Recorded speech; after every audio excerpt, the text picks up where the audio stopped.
सम्पूर्णमा नमस्ते। म प्रणव आकाश। आज फेरि हामी तेस्रो दिन आइपुगेका छौं टिकापुर आन्दोलन संस्मरण 2077 मा।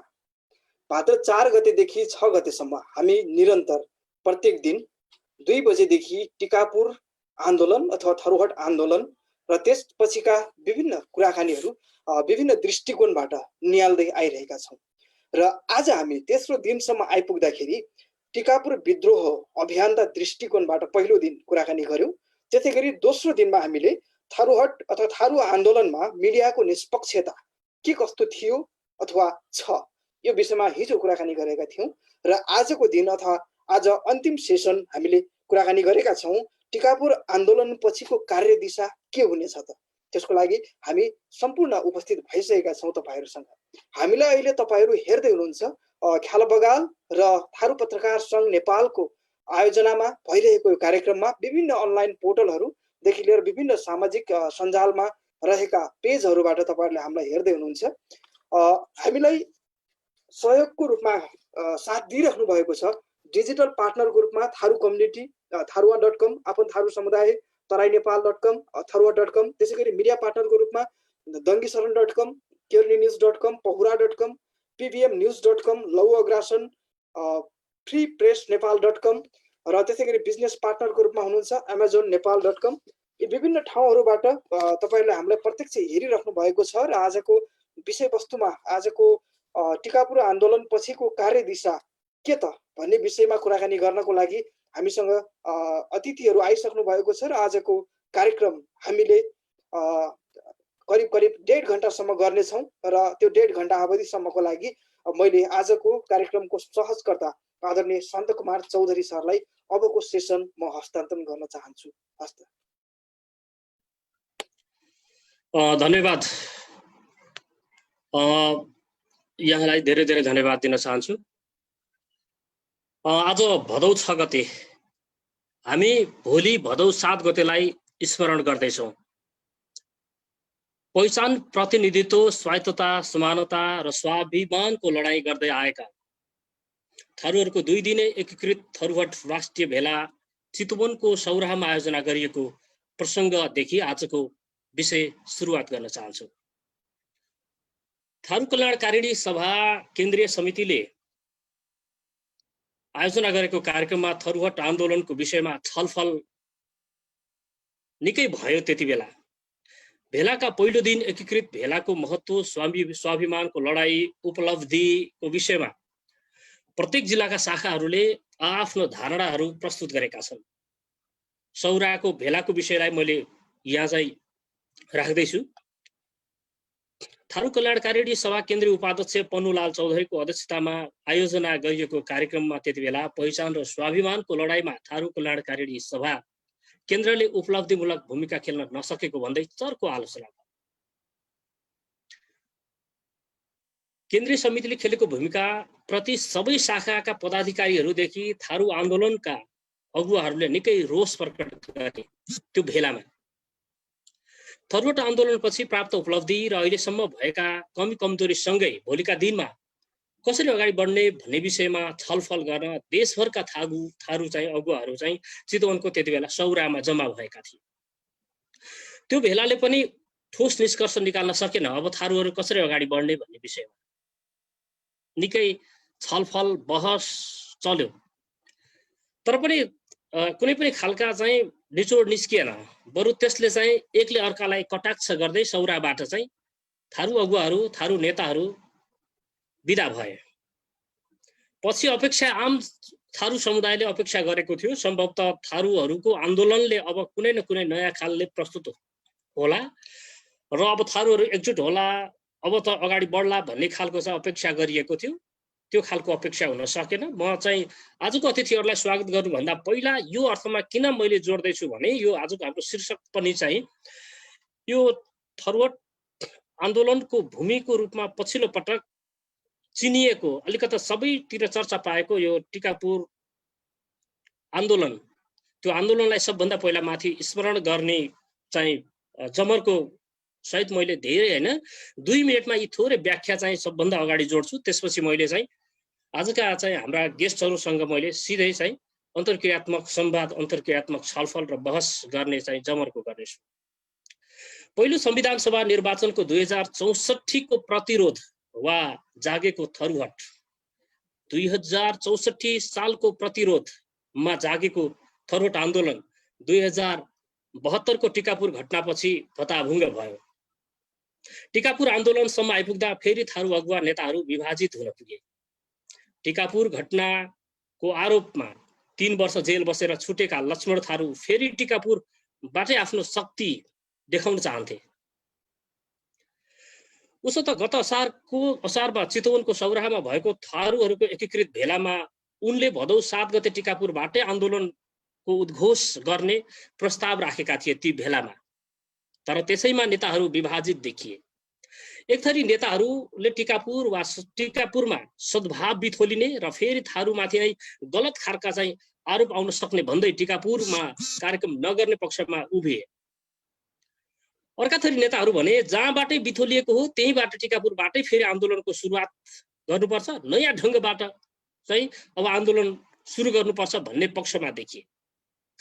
यसको अगुवाई लक्ष्मण थारूले गरेका थिए। उनकै अगुवाईमा टिकापुरमा पत्रकार सम्मेलनको समेत आयोजना गरे। 2072 साल भदौ 7 गते थारूहरूको आन्दोलनको क्रममा टिकापुरमा भएको एउटा हिंसात्मक आन्दोलनमा नेपाल प्रहरीका एसएसपी लक्ष्मण नेउपाने र एक बालक सहित 8 जनाको मृत्यु भएको थियो। त्यो घटनाको मुख्य दोषी मानिएका सांसद रेशम चौधरीलाई जन्मकैदको अनि सजाय सुनाइएको छ। उनी लगायत सम्भवतः 11 जना अहिले पनि जेलमा छन्। 3 वर्ष जेल सजाय भोगेका लक्ष्मण थारू लगायत केही नेता भने रिहा भए। त्यही घटना भएको दिन भदौ 7 गते अर्थात् भोलि 7 र 8, 9 गते उनीहरूले टिकापुरमा थरुहट थारूवान राष्ट्रिय सम्मेलन समेत गरे। केन्द्रबाट यसको चाहिँ संयोजन मीनराज चौधरीले गरे। मीनराज नेपाली कांग्रेसका महाधिवेशन प्रतिनिधि हुन्। उनी विजय गच्छदारको फोरम लोकतान्त्रिकमा थिए। लक्ष्मण थारू भने राष्ट्रिय जनता पार्टीबाट चुनाव लडेका थिए। उक्त सम्मेलनमा देशभरका 8000 भन्दा बढी थारू अगुवा नेताहरूको जमघट हुने भनिएको थियो। त्यति बेला मीनराज थारू कल्याणकारिणी सभाका केन्द्रीय महासचिव हुन्। अनि गत असार 20 र 21 गते सौराहाको एकीकृत थारू भेला पनि त्यही सभाले नै आयोजना गरेको थियो। टिकापुर सम्मेलन बारे विवाद भएपछि 21 बुँदे घोषणा पत्रमा भदौ 7 गतेलाई चाहिँ अर्थात् भोलिलाई विद्रोह दिवसको रूपमा चाहिँ मनाउने भनेर चाहिँ सौराहा घोषणा पत्रमा उल्लेख गरिएको थियो। 2072 भदौ 7 गतेको रहस्यमय एवं दुःखद टिकापुर घटना सत्याग्रह अभियान कैलालीको टिकापुर लगायत सम्पूर्ण थरुहट जिल्ला काठमाडौँ उपत्यकामा जारी गर्ने समेत भनिएको थियो। थारू कल्याणकारिणी सभाका अध्यक्ष धनीराम चौधरी अहिले पनि अर्धभूमिगत छन्। तर उनी पनि टिकापुरमा कार्यक्रम गर्ने पक्षमा थिएनन् त्यति बेला। यता थारू कल्याणकारी सभाका केन्द्रीय सचिवालय सदस्य रुक्मिणी चौधरीले यो बीचमा टिकापुरमा फेरि विद्रोहको चाहिँ कुरा उठाउनु बेमौसमी बाजा बजाए जस्तै हुन्छ भनेर पन्छिने प्रयास गरे। उनले त्यो आन्दोलनलाई व्यक्तिगत इच्छाको संज्ञा दिए। व्यक्तिगत इच्छामा आन्दोलन हुँदैन, यो आन्दोलनको सिजन होइन भनेर पन्छिए। उनले टिकापुर घटनाकै कारण अहिले पनि सद्भाव बिथोलिएको प्रतिक्रिया दिँदै आएकी छिन्। टिकापुरमै फेरि सभा सम्मेलन गरियो भने फेरि गैर थारू भड्काउने सम्भावना उनले देखेकी रहेछन्। फेरि यस्तै घटना भयो भने जिम्मेवार कसले लिने? उनका चाहिँ अनुसार सौराहाको भेला पनि टिकापुर सम्मेलनको म्यान्डेट थिएन। जबकि सौराहाको भेलामा चाहिँ लक्ष्मण थारूले चाहिँ फेरि पनि त्यहीँबाट चाहिँ विद्रोह सुरु गर्नुपर्छ, आन्दोलन सुरु गर्नुपर्छ भन्ने प्रस्ताव राखेका थिए। त्यसलाई सिधै रुक्मिणी चौधरीले चाहिँ त्यसलाई चाहिँ खण्डन गरिदिए। टिकापुर सम्मेलन गर्ने पक्षमा कैलालीका जिल्ला अध्यक्ष लाहुराम चौधरी पनि थिएनन्। किनभने सम्मेलनको बारेमा जानकारी दिन आयोजना गरिएको पत्रकार सम्मेलनमा लक्ष्मण चौधरी, माधव चौधरी लगायतका केही नेताहरूको उपस्थिति मात्रै थियो। रेशम लगायत अन्य थारू नेताहरूलाई झुटो मुद्दामा फसाइएको भन्दै एक थरी थारूहरू फेरि आन्दोलन चर्काएर उनलाई चाहिँ उनको सजाय फिर्ता गराउने पक्षमा छन्। केही भने सजाय फिर्ता गराउने पक्षमा रहे पनि हिंसात्मक तरिकाले नभई कूटनीतिक तहबाटै संवाद गरेर उनलाई छुट्याउने प्रयत्नमा रहेको बुझिन्छ। खास थारू कल्याणकारी सभाको कोषाध्यक्ष चूर्णबहादुर चौधरीले लक्ष्मणजी, मिनराजी लगायतका साथी फेरि पनि थारूहरूको मास देखाएर हैन ठुलो भिड देखाएर तर्साउने पक्षमा हुनुहुन्छ। त्यसो नगरौं भन्ने पक्षमा चाहिँ हामी त्यसो नगरौं भन्ने पक्षमा उहाँहरू हुनुहुन्छ। यस्तो बीचमा अहिले थारूवान आन्दोलनको चाहिँ उचाइमा छौं। अब म छोट्याउँछु यो चाहिँ पृष्ठभूमिलाई, त्यसपछि म सिधै संवादतर्फ अगाडि बढाउँछु। मूल जरा कहाँनिर हामी चुक्यौं, कहाँनिर चाहिँ हामी चाहिँ ओझेलमा पर्यौं, हाम्रा एजेन्डाहरू कहाँनिर चाहिँ धक्किलिए, कहाँनिर चाहिँ हामी पछाडि पर्यौं, चुरो कुरो यहाँनिर छ। मूल जरा टिकापुर आन्दोलनसँग जोडिएको छ। 2072 भदौ 7 गते थारूवान आन्दोलनले संयोजन गरेको भिड नियन्त्रण गर्ने क्रममा 7 प्रहरी र 1 नाबालक मारिए। त्यो अत्यन्तै दुःखद घटना थियो। त्यो घटनाले थारूहरूको छविलाई धमिलो बनाएको छ, जसले थारू समुदायमाथि लागेको आरोप, थारूहरूमाथि लागेको, समुदायमाथि लागेको दाग अझै पोखालिएको छैन। यो आवश्यक लागेको अनावश्यक लागेको हो भनेर प्रस्ट्याउने र त्यसलाई फेरि पनि चाहिँ पखाल्ने कुनै पनि खालका क्रियाकलाप चाहिँ गर्न आन्दोलन संयोजन समितिले उचित ठानेन सम्भवतः, र त आजसम्म चाहिँ कुनै पनि खालका चाहिँ त्यस्ता कार्यक्रम गरिएन। आन्दोलनको संयोजन हालसम्म थारूहरूको छात्र संगठन थारू कल्याणकारी सभाले अनि थाकसले गर्दै आएको छ। यसको अगुवा थाकसका केन्द्रीय अध्यक्ष धनीराम चौधरी टिकापुर आन्दोलनपछि अझै पनि अर्ध चाहिँ भूमिगत छन्। आन्दोलनका अगुवाहरूको पछिल्लो क्रियाकलाप र आन्दोलनप्रति उनीहरूको जवाफदेहिताले आन्दोलनकारीहरूको मनोबल खस्किएको छ। भदौ 8 गते 2 दर्जन थारूहरूको घर पसलहरूमा कर्फ्यूकै बीच आगजनी हुँदासम्म आन्दोलन समितिले कुनै पनि खबरदारी गरेन। आन्दोलनका घाइते धमाधम पक्राउ पर्दै थिए। ती पीडित परिवारलाई केन्द्रीय आन्दोलन समितिका पदाधिकारी राहतको कुरा त परै जाओस् आश्वासनको पोको समेत लिएर गएनन्। पछिल्लो तथ्याङ्क अनुसार त्यस क्रममा भएको चाहिँ आगजनीमा 87 जना पीडितको करिब 14 करोडको धनजन क्षति पुगेको चाहिँ तथ्याङ्क सार्वजनिक पनि भएको छ। आन्दोलन गर्न लगाउनेहरू मन्त्री भए, सांसद भए, माथिल्लो तहमा पुगे। आन्दोलन गर्नेहरू चाहिँ धमाधम जेल जीवन बिताउन थालेका छन्। अहिले पनि जेल जीवन चाहिँ बिताउन छाडेका छैनन्, उनीहरू चाहिँ उन्मुक्ति पाएका छैनन्, अहिले पनि जेलमै छन्। आन्दोलनको विषयमा कहिल्यै समीक्षा भएन, समीक्षा गरिएन। आन्दोलनको क्रममा घाइते भएका थारूहरूलाई छानी पक्राउ गरे, तर थारूहरूको घर जलाउने, पसल जलाउने, सञ्चार गृह जलाउनेहरू कोही पनि पक्राउ परेनन्। उनीहरू मध्ये कसैलाई पनि कानुनी कारबाही गरिएन, जसले शंका गर्ने प्रशस्तै ठाउँहरू भए। आज पनि टिकापुरमा अझै पनि सहज वातावरण बन्न सकेको छैन। यथार्थमा सद्भावको वातावरण अझै पनि तयार भइसकेको छैन।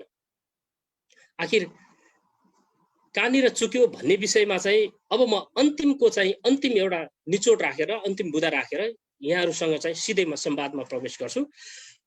थारूवाट आन्दोलनका केही उपलब्धि पनि भयो, केही उपलब्धि प्राप्तै भएन चाहिँ भन्न सकिने अवस्था छैन, तर समुदायलाई होइन, व्यक्तिले फाइदा लिए।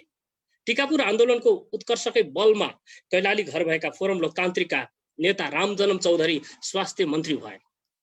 मन्त्री बनाइदा थारू चाहिँ सांसद संघर्ष समितिका संयोजक थिए, तर तिनलाई जेलमा रहेका आन्दोलनकारीहरूको स्वास्थ्यको बारेमा चाहिँ कुनै पनि चिन्ता भएन। पीडित परिवारका सदस्यहरूसँग भलाकुसारी गर्ने कुनै फुर्सद नै भएन। कहिले पनि समय जुटेन। आपतका बेला आफ्नै समुदायका व्यक्ति मन्त्री छन् हैन, आफ्नै चाहिँ छोराहरू, आफ्नै नातेदारहरू, इष्टमित्रहरू देशका उच्च तहमा पुगेका छन्। उनको झिनो उपस्थिति र आश्वासनले धेरैले चाहिँ राहतको अनुभूति गर्थे, तर त्यसो हुन सकेन। पीडित परिवारका सदस्यहरूसँग भेटघाट, मन्त्रीज्यूलाई चाहिँ भेटघाट गर्ने त्यस्ता खालका समय नै जुरेन। आन्दोलनमा होमिएका आफ्नै पार्टी निकट कार्यकर्ता पक्राउ परे, भागाभाग भए। त्यस्तो अवस्थामा पनि तत्कालीन स्वास्थ्य मन्त्रीले अस्वस्थ राजनीति गर्न छाडेनन्। यसले आन्दोलनकारीहरू थप निराश हुन पुगे। यो बीचमा आन्दोलनपछि के उपलब्धि भयो लेखाजोखा छैन, छलफल छैन। कतिपय थारू अगुवाहरू एक अर्काको अनुहार हेर्न समेत मान्दैनन्, एउटै मञ्चमा उभिएर भाषण गर्न चाहँदैनन्। के थरुवान आन्दोलनको यही वातावरण देख्नका लागि थरुवान आन्दोलन चाहिँ गरिएको थियो? होइन भने आन्दोलन भएको यत्रो समय भइसक्दा पनि थारू समुदायलाई थरुवान आन्दोलनको उपलब्धि र अवस्थाको बारेमा प्रष्ट जानकारी दिन किन नसकेको? केपी ओली नेतृत्वको सरकारले आफ्ना माग बारे चाहिँ वार्ताका लागि चाहिँ बोलाउँछन् कि भनेर चाहिँ वार्ता समिति पनि गठन गरे, वार्ता टोली गठन गरे। 2 चरणमा सामान्य छलफल समेत भयो, तर नतिजा हात लाग्यो शून्य। कहिले पनि चाहिँ वार्ता हुन सकेन। ओली सरकारले थरुवाट आन्दोलन संयोजन समितिको हैसियत पत्याएन सम्भवतः, त्यसैले वार्ता गरेनन्। अब यस्तो अवस्थामा थारुवान आन्दोलनको औचित्य सकिएको हो। यो भावी कार्यदिशा कसरी अगाडि बढ्छ? आजको बहस यसै विषयमा केन्द्रित भएर गर्नेछौँ। टिकापुर आन्दोलनलाई स्मरण गर्दै भदौ 4 गतेदेखि 6 गतेसम्म आयोजना गरिएको यो कार्यक्रममा यसअघिका संवाद र बहसहरू यहाँहरूले हेरी र सुनिसक्नु भएको छ। आज हामीसँग हुनुहुन्छ थारुवान संयुक्त सङ्घर्ष मोर्चाका संयोजक लक्ष्मण थारू, नेपाली कांग्रेस केन्द्रीय सदस्य योगेन्द्र चौधरी, हामीले अभियन्ता एवं गायिका सोमती थारूलाई समेत आजको कार्यक्रममा चाहिँ हामीले निम्ता दिएका थियौँ। उहाँको उपस्थिति हुन्छ भनेर हामीले चाहिँ आशा गरेका थियौँ, तर उहाँको चाहिँ नेटवर्किङको समस्याले, इन्टरनेटको समस्याले गर्दाखेरि उहाँ चाहिँ अहिलेसम्म हामीसँग चाहिँ जोडिनु भएको छैन। सम्भवतः जोडिनु भयो भने उहाँसँग पनि थप कुराकानी जोड्नेछौँ। त्यसैगरी आज हामीसँग हुनुहुन्छ थारुवान राष्ट्रिय युवा शक्तिका सीताराम थारू। यहाँ सबैलाई एकैचोटि स्वागत गर्न चाहन्छु आजको बहसमा।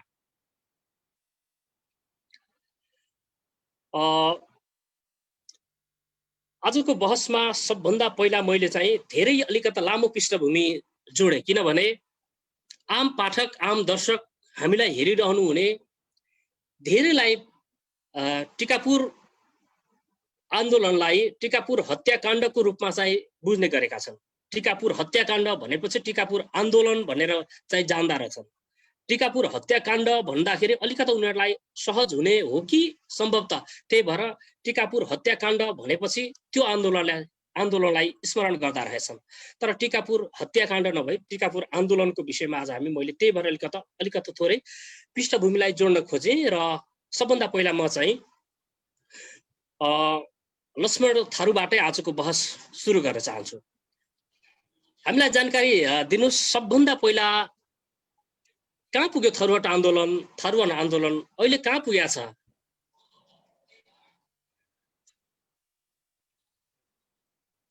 धन्यवाद आजको कार्यक्रम प्रस्तुता भाइलाई। भदौ लाग्न साथ हामी टिकापुरको त्यो दुःखद क्षण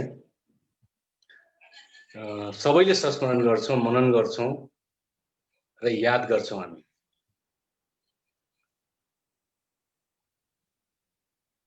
थारुवान आन्दोलन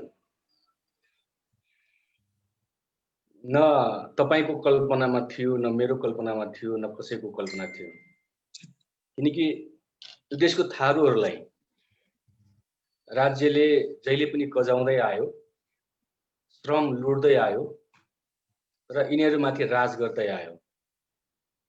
यति भनिराख्दाखेरि आन्दोलनको विषयमा तपाईले जे कुरा गर्नु हो, तपाई सकिनु होला, अरु कोही मान्छे सकेला, कोही मान्छे भाग्ला, कोही मान्छे डराउला, कोही मान्छे थाक्ला, कोही मान्छे छोड्ला, तर थारुवान ले उठाएका जायज एजेन्डाहरू, जायज मुद्दाहरू कहिले मर्नेवाला छैन, किनकि हामीसँग समाज छ, हामीसँग त्यो पपुलेसन छ। त्यसकारण आन्दोलन निश्चित रूपमा केही समय कमजोर भएको, अलिकति शिथिल भएको सत्य कुरा हो, तर आन्दोलन सकियो, आन्दोलन हरायो विश्लेषण कहिले गर्न मिल्दैन। म यति मात्रै के भनौँ भने थारुवाट आन्दोलनको त्यो टिकापुर विद्रोह थारूहरूले मात्रै सम्झिँदैनन्। आज पूर्वका लिम्बूहरू, अम्बुवानका साथीहरू, नेवाका साथीहरू, तामाङ सालिङका साथीहरू, मगरातका साथीहरू, दलित मुस्लिम मधेसीहरूले सम्झिराखेका छन् र संसारभरि बस्ने नेपालीहरूले त्यो टिकापुरको बारेमा के हुँदैछ, थारूहरूमाथि भएको दमन के हुँदैछ, टिकापुरको समाधान के हो भन्ने खोज्दैछन्। र तपाईले सोधे जस्तै थरुवट आन्दोलन कता जाँदैछ, के हुँदैछ, यसले कुन रूप लिने हो वा यसको नेतृत्व को हुने हो, कसले नेतृत्व गर्दाखेरि आन्दोलनले उपलब्धि प्राप्त गर्छ, यो बहस चलिरहेको छ। आजको संसार, आजको आधुनिक युग जसरी आज परिवर्तनको विकासको एउटा चरणमा छ, आन्दोलन, क्रान्ति, विद्रोह, सङ्घर्षबाटै मानव समाज स्थापित भएको चिज हो। चाहे विज्ञानको र प्रविधिको कुरा गर्नुस्, विकासको कुरा गर्नुस्, चाहे मानव समुदायको चेतनाको कुरा गर्नुस्, चाहे राजनीतिक उथल पुथल वा परिवर्तनको कुरा गर्नुस्, सामाजिक क्षेत्रको आन्दोलनको कुरा गर्नुस्, त्यसले नेतृत्व जन्माउँछ, नेतृत्वको टिम जन्माउँछ, विचार जन्माउँछ, आदर्श भावनालाई समेट्दै त्यसले संस्कृति रूप लिन्छ। हामी ६३ को जनआन्दोलन भन्दा अगाडि स्वतन्त्र रूपमा थारूहरूको आन्दोलन उठाउन सकेनौं, दुर्भाग्यपूर्ण र कुनै न कुनै रूपको टाठाबाट 2-4 जना थारूहरू कहिले पञ्चायतको नाममा मन्त्री हुने सुविधा लिने, कहिले बहुदलको नाममा कांग्रेस र कम्युनिस्टहरूमा गएर आफ्ना विचारहरू भन्दा पनि आफ्नो व्यक्तिगत स्वार्थ पूर्ति गर्ने त्यो क्रम हुँदै आयो। तर ६२-६३ को जनआन्दोलन पछि हामी हेर्छौं संविधान सभाको पहिलो संविधान सभाको निर्वाचन भन्दा अगाडि थरुवट थारुवान राष्ट्रिय मोर्चा हामीले गठन गरेका थियौं।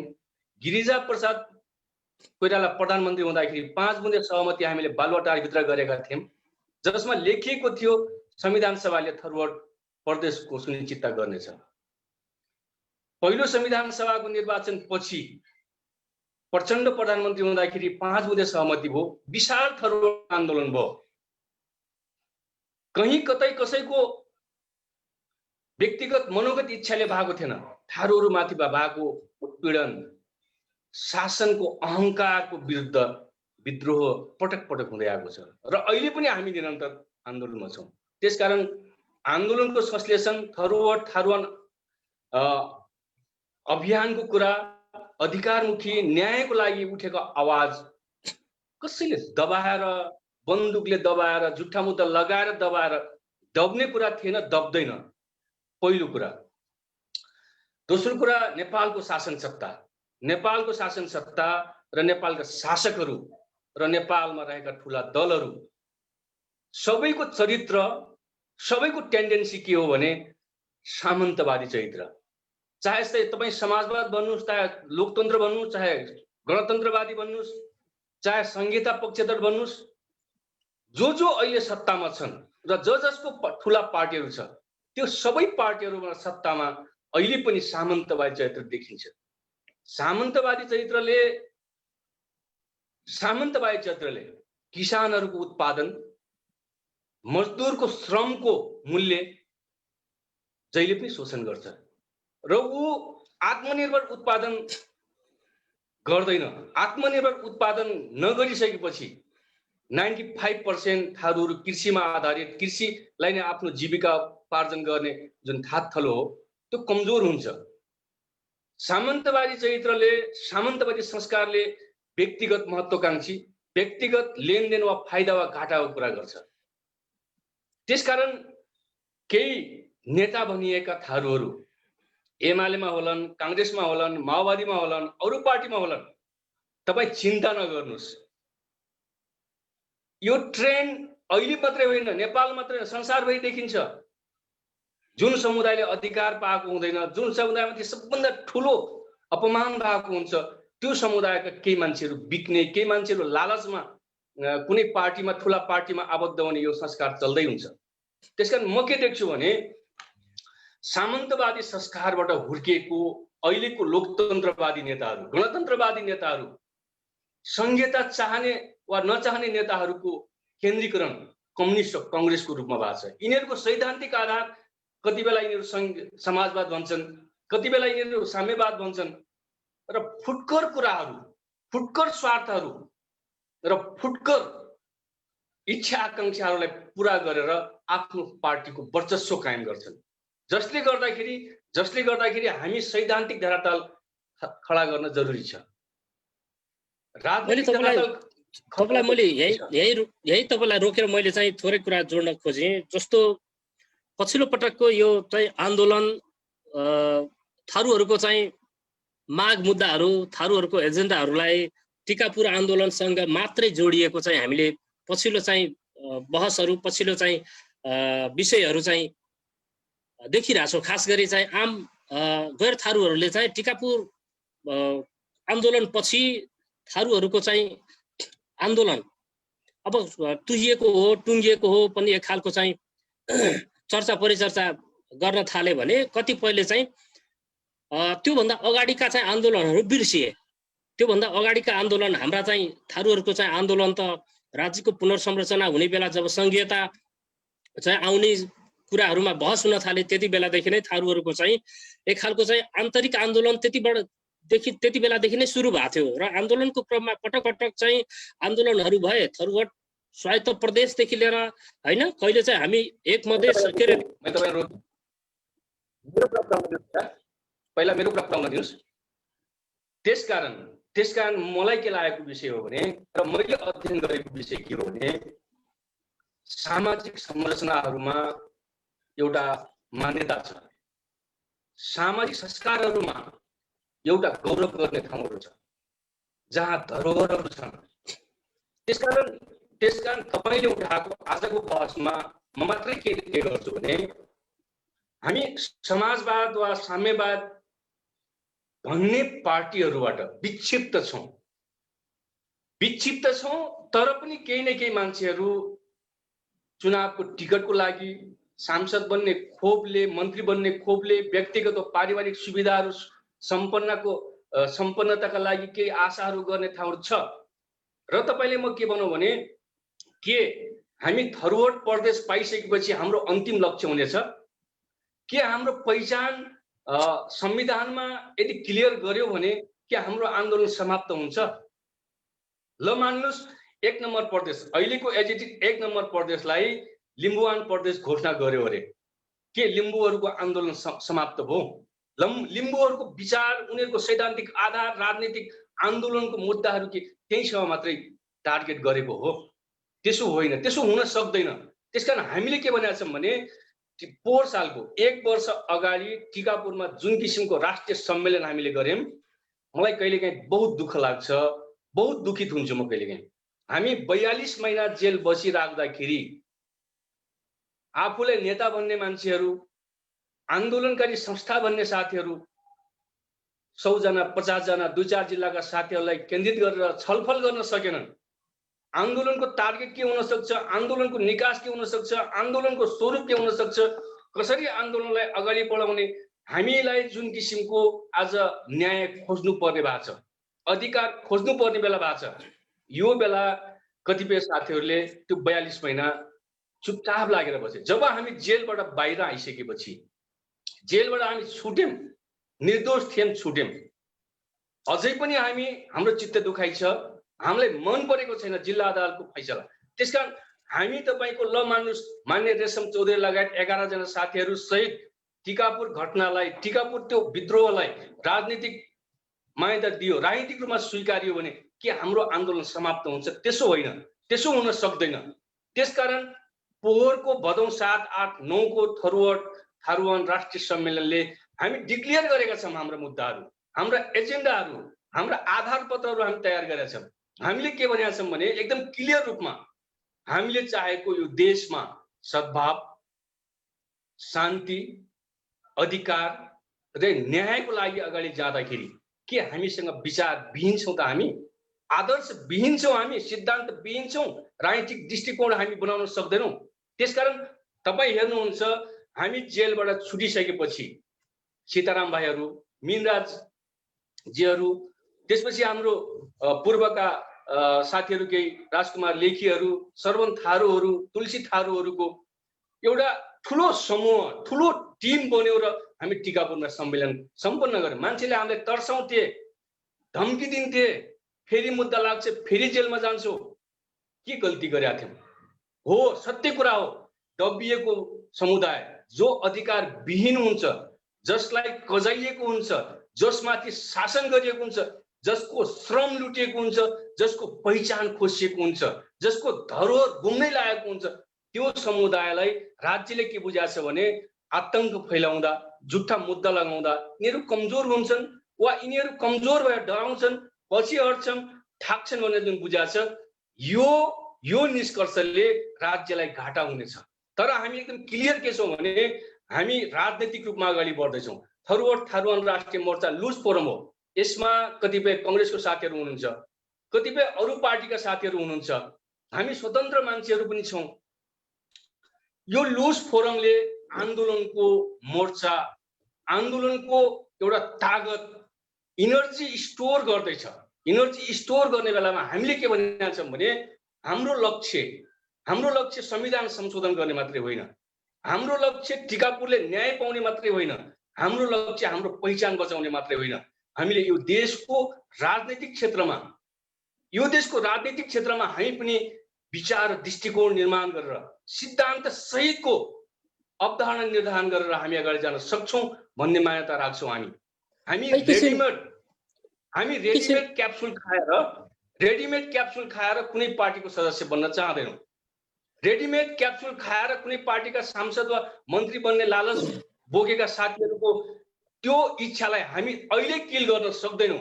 उनीहरूले हामी अहिले विकल्प दिन सक्दैनौँ। हो, हामीसँग पार्टी छैन, हामीसँग संगठन छैन। के थियो र 1 वर्ष अगाडि के थियो? सबै चिज हामीले गुमाइसकेका थियौँ। जब टिकापुर सम्मेलन भयो त्यसपछि एउटा विचार, एउटा प्लान, एउटा योजना, एउटा छलफल देशभरि सुरु भएको छ। त्यसकारण मलाई के लाग्छ भने सन्तोष भाइ, आन्दोलन थाकेको छैन, आन्दोलन भागेको छैन, आन्दोलन मरेको छैन।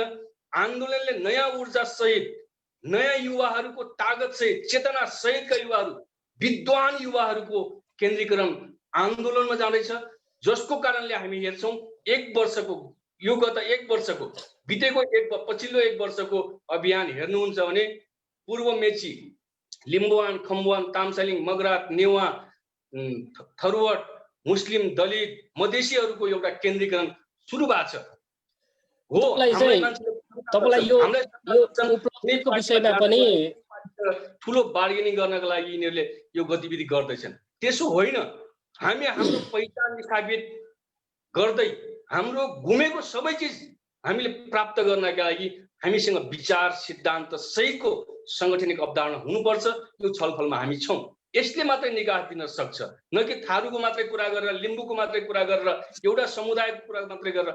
हामी काठमाडौँको नेवारहरूको आन्दोलनमा, गुठीको आन्दोलनमा पनि थियौँ, हामी खोकनाको आन्दोलनमा पनि थियौँ, प्रत्यक्ष सहभागी छौँ हामी। त्यसकारण मलाई लाग्छ भाइ, यो जुन कुरा तपाईँले उठाउनु भएको छ, सैद्धान्तिक रूपमा अबको आन्दोलनको कार्यदिशा के हुन सक्छ, अब आन्दोलनलाई कसरी अगाडि ल्याउन सकिन्छ, यो म सेकेन्ड फेजमा राखौँला।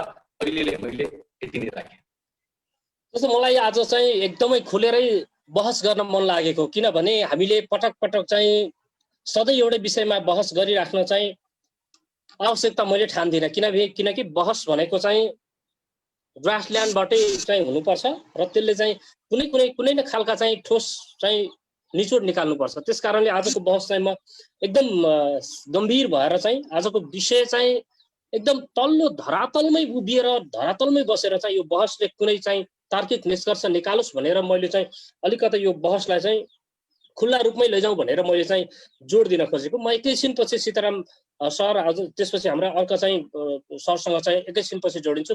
अब 1-2वटा कुरा अझै जिज्ञासा म तपाईँसँग चाहिँ लिन्छु, त्यसपछि म सीताराम सर र अर्को चाहिँ हाम्रा गेस्ट हुनुहुन्छ उहाँसँग चाहिँ जोडिन्छु। जस्तो तपाईँले भन्नुभयो समाजवादी, त्यसपछि अहिलेका चाहिँ ठुला अब राजनीतिक शक्तिहरूसँग चाहिँ कुनै पनि खालका चाहिँ अब थारूहरूले चाहिँ आश भरोसा गर्ने खालका चाहिँ सम्भावना र उनीहरूबाट चाहिँ थारूहरूले चाहिँ अलिकति अधिकार प्राप्त गर्ने चाहिँ आशा छैन, झिनो आशा पनि छैन उनीहरूबाट। त्यसो गरिराख्दाखेरि थारूहरूले लामो समयदेखि चाहिँ नेतृत्वमा पुर्याएको लक्ष्मण थारू प्रतिको अलिकति विश्वास पहिलादेखि नै बोकेका थिए र अब चाहिँ सेफ ल्यान्डिङ हुन्छ कि भन्ने चाहिँ एक खालको चाहिँ आशा पनि गरे। त्यसको पछिल्लो चाहिँ टिकापुर आन्दोलनपछि सबै खालका चाहिँ आशाहरू एकपछि अर्को गर्दै तुहिँदै गयो। बीचमा टिकापुरमै तपाईहरुले चाहिँ फेरि सम्मेलनको आयोजना गर्नुभयो। यसले चाहिँ आम थारूहरू चाहिँ झन एकजुट हुनुपर्नेमा झन चाहिँ थारूहरू बीच चाहिँ अनि टुटफुटको वातावरण सिर्जना भयो। थारूहरू एक आपसमा विभाजित भए। यस्तो खालको चाहिँ वातावरण, यस्तो खालको चाहिँ परिस्थिति लिएर अब थारूहरू चाहिँ तपाईले भने जस्तै तपाईकै शब्दहरूलाई सापट्टि लिने हो भने पनि आन्दोलन चाहिँ जारी नै छ। हामी निर्णायकमा पुग्छौं भन्न सकिने आधार छ। आम चाहिँ कार्यकर्ताहरू एकपछि अर्को निराश हुँदै जाने, आम चाहिँ थारूहरू चाहिँ जो पीडित छन्, जो पीडामा छन्, उनीहरूलाई कहिले पनि चाहिँ मलमपट्टि नलगाइकन निरन्तर रूपमा चाहिँ उनीहरूलाई आन्दोलनमा आउनुस्, होमिनुस् भनेर निरन्तर रूपमा उनीहरूलाई चाहिँ अनि आन्दोलनमा होमिनका लागि मात्रै प्रेरित गर्ने। त्यसपछि चाहिँ उनीहरूलाई चाहिँ के भन्छ आश्वासन, उनीहरूलाई चाहिँ कुनै पनि खालका चाहिँ नतिजाहरू चाहिँ यो नतिजा उपलब्धि भयो भन्ने चाहिँ खालको अनुभूति गराउन नसक्ने वातावरण सिर्जना हुँदै गएको छ। यो स्थितिमा चाहिँ अब तपाईले भने जस्तै यो आन्दोलन चाहिँ जारी राख्न सम्भव छ? धन्यवाद। आन्दोलन त्यो होइन, जहिले पनि एउटै धर्राको राय आन्दोलन। सडकमा टायर बाल्नु मात्रै आन्दोलन हुँदैन। रोड जाम गरेर हप्ता बजार बन्द गर्नु, आम हडताल गर्नु, शैक्षिक क्षेत्र हडताल गर्नु मात्रै आन्दोलन होइन। अहिलेको आवश्यकता के हो भने हामी एक्कासी आन्दोलनको राहताप त्यो मसाल बाल्दै, सडकमा टायर बाल्दै, चक्का जाम गर्दै, सरकारसँग वार्ता गरेर मिडियामा आफ्नो फेस सो गरेर चर्चामा आउनको लागि आन्दोलन गरिँदैन। हामीले उठाएको आन्दोलनको आवाज के हो भने मैले सुरुमै भने 4 वटा चिज चाहियो। हामीलाई सद्भाव चाहियो, शान्ति चाहियो, अधिकार चाहियो, न्याय चाहियो। सद्भावको कुरा गर्दाखेरि यो देशमा थारूले सद्भाव कहिले बिगारेन। सद्भाव बिगारेको भए त्यो लिम्बुवानको आन्दोलनकारीहरू, खम्बुवानका आन्दोलनकारीहरू, तामाङ सालिङ र नेवाका आन्दोलनकारी साथीहरू हामीसँग कसरी जोडिनुहुन्थ्यो? हामी गत वर्षको टिकापुर सम्मेलन हेर्यौं। लिम्बुवानको साथीहरू जानुभयो, खम्बुवानको साथी, तामाङ सालिङको साथीहरू जानुभयो, मगरातको साथीहरू जानुभयो, दलित मुस्लिम मधेसीहरू जानुभयो, नेवाका साथीहरू जानुभयो टिकापुर सम्मेलनमा। तर थारू समुदायकै कतिपय नेतृत्व पंक्ति थरी काँपेर बसे, पार्टीको आदेश हुइप मानेर बसे र उनीहरूलाई लाग्यो कि हामी सुरक्षित छौं। टिकापुरमा सम्मेलन गर्नेहरू फेरि खतरामा उनीहरूको घण्टी बजिरहेका छ। त्यो होइन। आन्दोलन कोठामा दाल भात खाएर, फुलमालाको गुच्छा तपाईको फुलमाला लगाएर, कसैको स्वागत गरेर, कसैको दास बनेर, अपमान सहेर आन्दोलन कहिले हुँदैन। आन्दोलनको एउटा उतार चढाव बीचमा आउँछ। आन्दोलन तौले जस्तो हुँदैन। तराजुको ठ्याक्कै यति किलो यति ग्राम बने हुँदैन। आन्दोलन भन्ने चिज सबभन्दा अनिश्चित हो। तर आन्दोलन सधैँभरि बाँच्छ। यो संसारभरि आन्दोलन अहिले भइरहेको छ। त्यसकारण मैले सुरुमै उठाएँ समाजवादी टिक्का, समाजवादी विचार वा साम्यवादी विचार आज फेलियर हुँदैछ। जसले मजदुरहरूको श्रमको शोषण गर्यो, जसले किसानहरूको उत्पादनलाई संस्थागत गरेन। त्यसकारण हामी भन्छौं तपाईले भने जस्तै एकै दिनमा आगो बल्ने, एकै दिनमा लाखौं मान्छे रोडमा आउने त्यो सम्भव हुँदैन। ६२-६३ को आन्दोलन सुरुवात हुँदाखेरि गिरिजा प्रसाद कोइराला 15 जनाको माथिएर 15 जनाको हुल लिएर त्यो तपाईको शान्ति वाटिकामा पुर्याइ खाएका होइन। माधव कुमार नेपाल पछि 20 जना केटाहरू लिएर गिरफ्तारी भएको होइन। आन्दोलन एकैचोटि तपाईको विशाल लाखौं करोडौंको माग चाहनु त्यो सम्भव छैन। आन्दोलनले विचार स्थापित गर्ने हो, माग र मुद्दाहरू स्थापित गर्ने हो। हाम्रा थारूहरूको यो देश बनाएको आदिवासीहरूको थारूहरूको मुद्दा स्थापित भइसक्यो, चाहे त्यो राष्ट्रिय रूपमा चाहे अन्तर्राष्ट्रिय रूपमा। कसैले मानोस् नमानोस् शासकहरूले मान्दैनन्। हामीलाई थाहा छ शासकहरूले, अपराधीहरूले, सत्तासीन पार्टीहरूले नमान्ने कुरा हाम्रो लागि फाइदाको कुरा हो। हामीले बुझ्नुपर्छ शासकहरूले जब हामीलाई फसाउँछन्, जब हामीलाई झुट्टा मुद्दा लगाउँछन्, जब यिनीहरू आतंकित हुन्छन्, शासक सत्तामा बस्ने मान्छेहरू चाहे त्यो कङ्ग्रेसको कुरा गर्नुहोस्, शेरबहादुर देउवाहरू किन थारूहरूसँग बस्न डराउँछन्, थारूहरूको एजेन्डा किन स्वीकार्न डराउँछन्, खड्गप्रसाद कोइलीहरू थारूहरूको आन्दोलनदेखि किन तर्सिन्छन् र जेलमा हाल्छन्, झुट्टा मुद्दा किन लगाउँछन्, तर्सेर हो हामीसँग, तर्सेर, किनकि हामीसँग तागत छ, हामीसँग योजना छ, हामीसँग जायज एजेन्डाहरू छ। त्यसकारण आन्दोलनकै रूपमा त्यो तपाईको मसाल बालेर सडकमा टायर बालेर रोड जाम गरेर मात्र होइन, विचारको लडाई, आदर्शको लडाई, सिद्धान्तको लडाई गर्दै गर्दाखेरि यहाँको चाहिँ छौँ भने यहाँको विचार यहाँको चाहिँ सँग फेरि पनि म जोडिनेछु। यति बेला चाहिँ म हाम्रा बीचमा नेपाली कांग्रेसका केन्द्रीय सदस्य योगेन्द्र चौधरी हुनुहुन्छ। उहाँसँग म एउटा जिज्ञासा लिन्छु, त्यसपछि सीताराम जीतर्फ लाग्छु। सबभन्दा पहिला योगेन्द्र सरलाई स्वागत छ।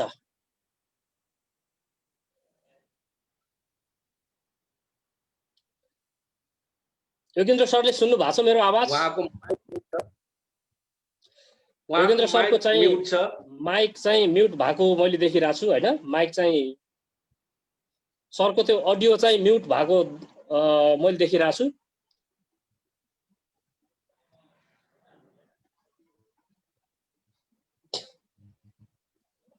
योगेन्द्र सरको त्यो अडियो छ नि, अडियो लेभल, त्यसलाई चाहिँ ओके। सबभन्दा पहिला स्वागत गर्न चाहे योगेन्द्र सर। धन्यवाद सन्तजी। अब सिधै जिज्ञासा लिन्छु, जस्तो टिकापुर आन्दोलनलाई हामी स्मरण गर्दैछौँ र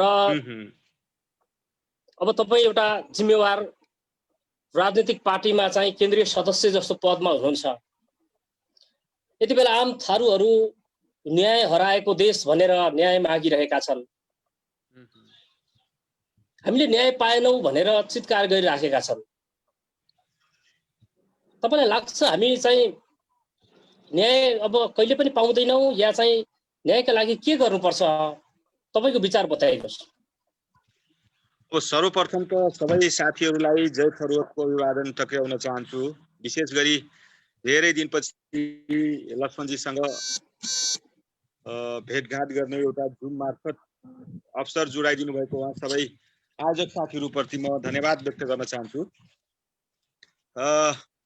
म यो यहाँहरूको प्रारम्भिक संवादमा सहभागी हुन सकिनँ, म थोरै समस्यामा थिएँ।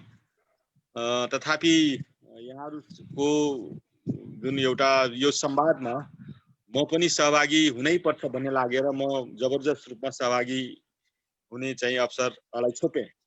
अब न्याय मरेको देश छ भन्नुभयो यहाँले, र हामीले अधिकार नपाएको स्थिति अन्यायमा परेको हो कि भन्ने कुरा को प्रश्न मलाई लाग्छ हामीले मात्रै होइन र अहिले मात्रै यो प्रश्न उब्जिएको होइन। यो प्रश्न त हामीले धेरै लामो अन्तराल, धेरै लामो पछिसम्मको प्रश्न गर्दै गर्दा हामी आजसम्म आउँदै गर्दा नेपालमा केही सीमित वर्गका मान्छेहरूले शासन गरे, केही सीमित क्षेत्रका मान्छेहरूले शासन गरेर समग्र नेपालको जुन स्थिति छ, सामाजिक भौगोलिक स्थिति छ या जातीय रूपमाको जुन सन्तुलन छ, यो सन्तुलनलाई ख्याल नगरिकन केवल एउटै वर्गका र एउटै जाति र धर्मका मान्छेहरूले शासन सत्तामा बसेर नेपाललाई चलाउन सकिन्छ कि भन्ने अभिष्ट पुरा गरेको देखिन्छ। त्यसैले नेपालमा धेरै लामो समयसम्म राजनीतिक स्थायित्व नरहेको हामीले इतिहास पाउँछौँ। त्यसमा पनि थारूहरूको स्थिति हेर्दाखेरि त हामी थप ओझेलमा परेको स्थिति त यथार्थ हो।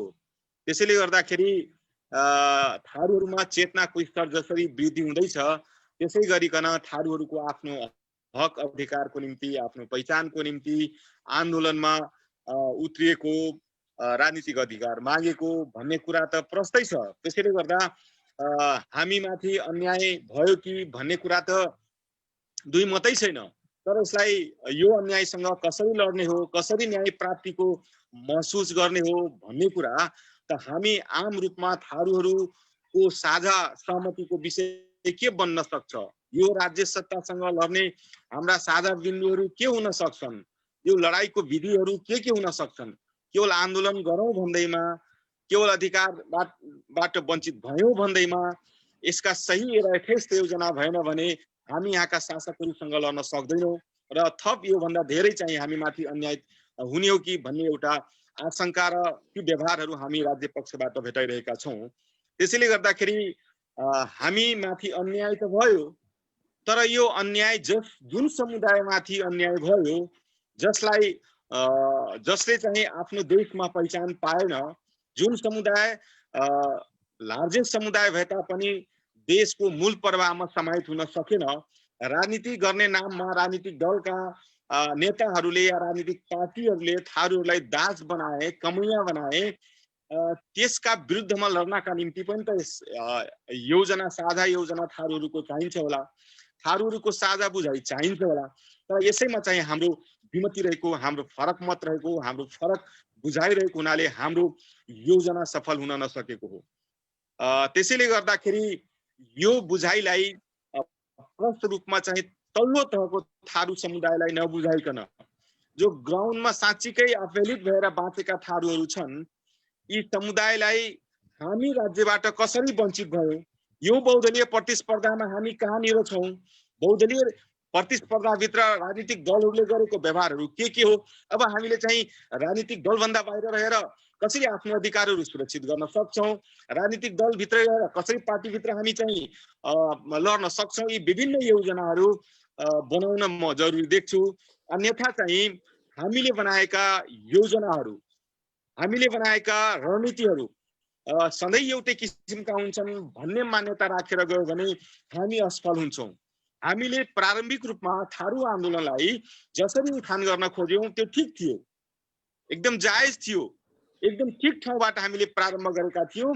यसका निम्ति त म लक्ष्मण थारूजीलाई म विशेष रूपमा धन्यवाद दिन चाहन्छु, जसले एउटा थारू समाजमा आन्दोलन अपरिहार्य छ, यो समुदायलाई राजनीतिक रूपले सचेत गराउन जरुरी छ भन्ने लागेर त्यत्रो लामो माओवादीमा योगदान दिएर पनि, माओवादीमा लडेर पनि त्यहाँबाट बाहिरेर एउटा थारू आन्दोलनको जुन एउटा परिकल्पना गर्नुभयो, त्यसप्रति म लक्ष्मण थारूप्रति म आभार व्यक्त गर्न चाहन्छु।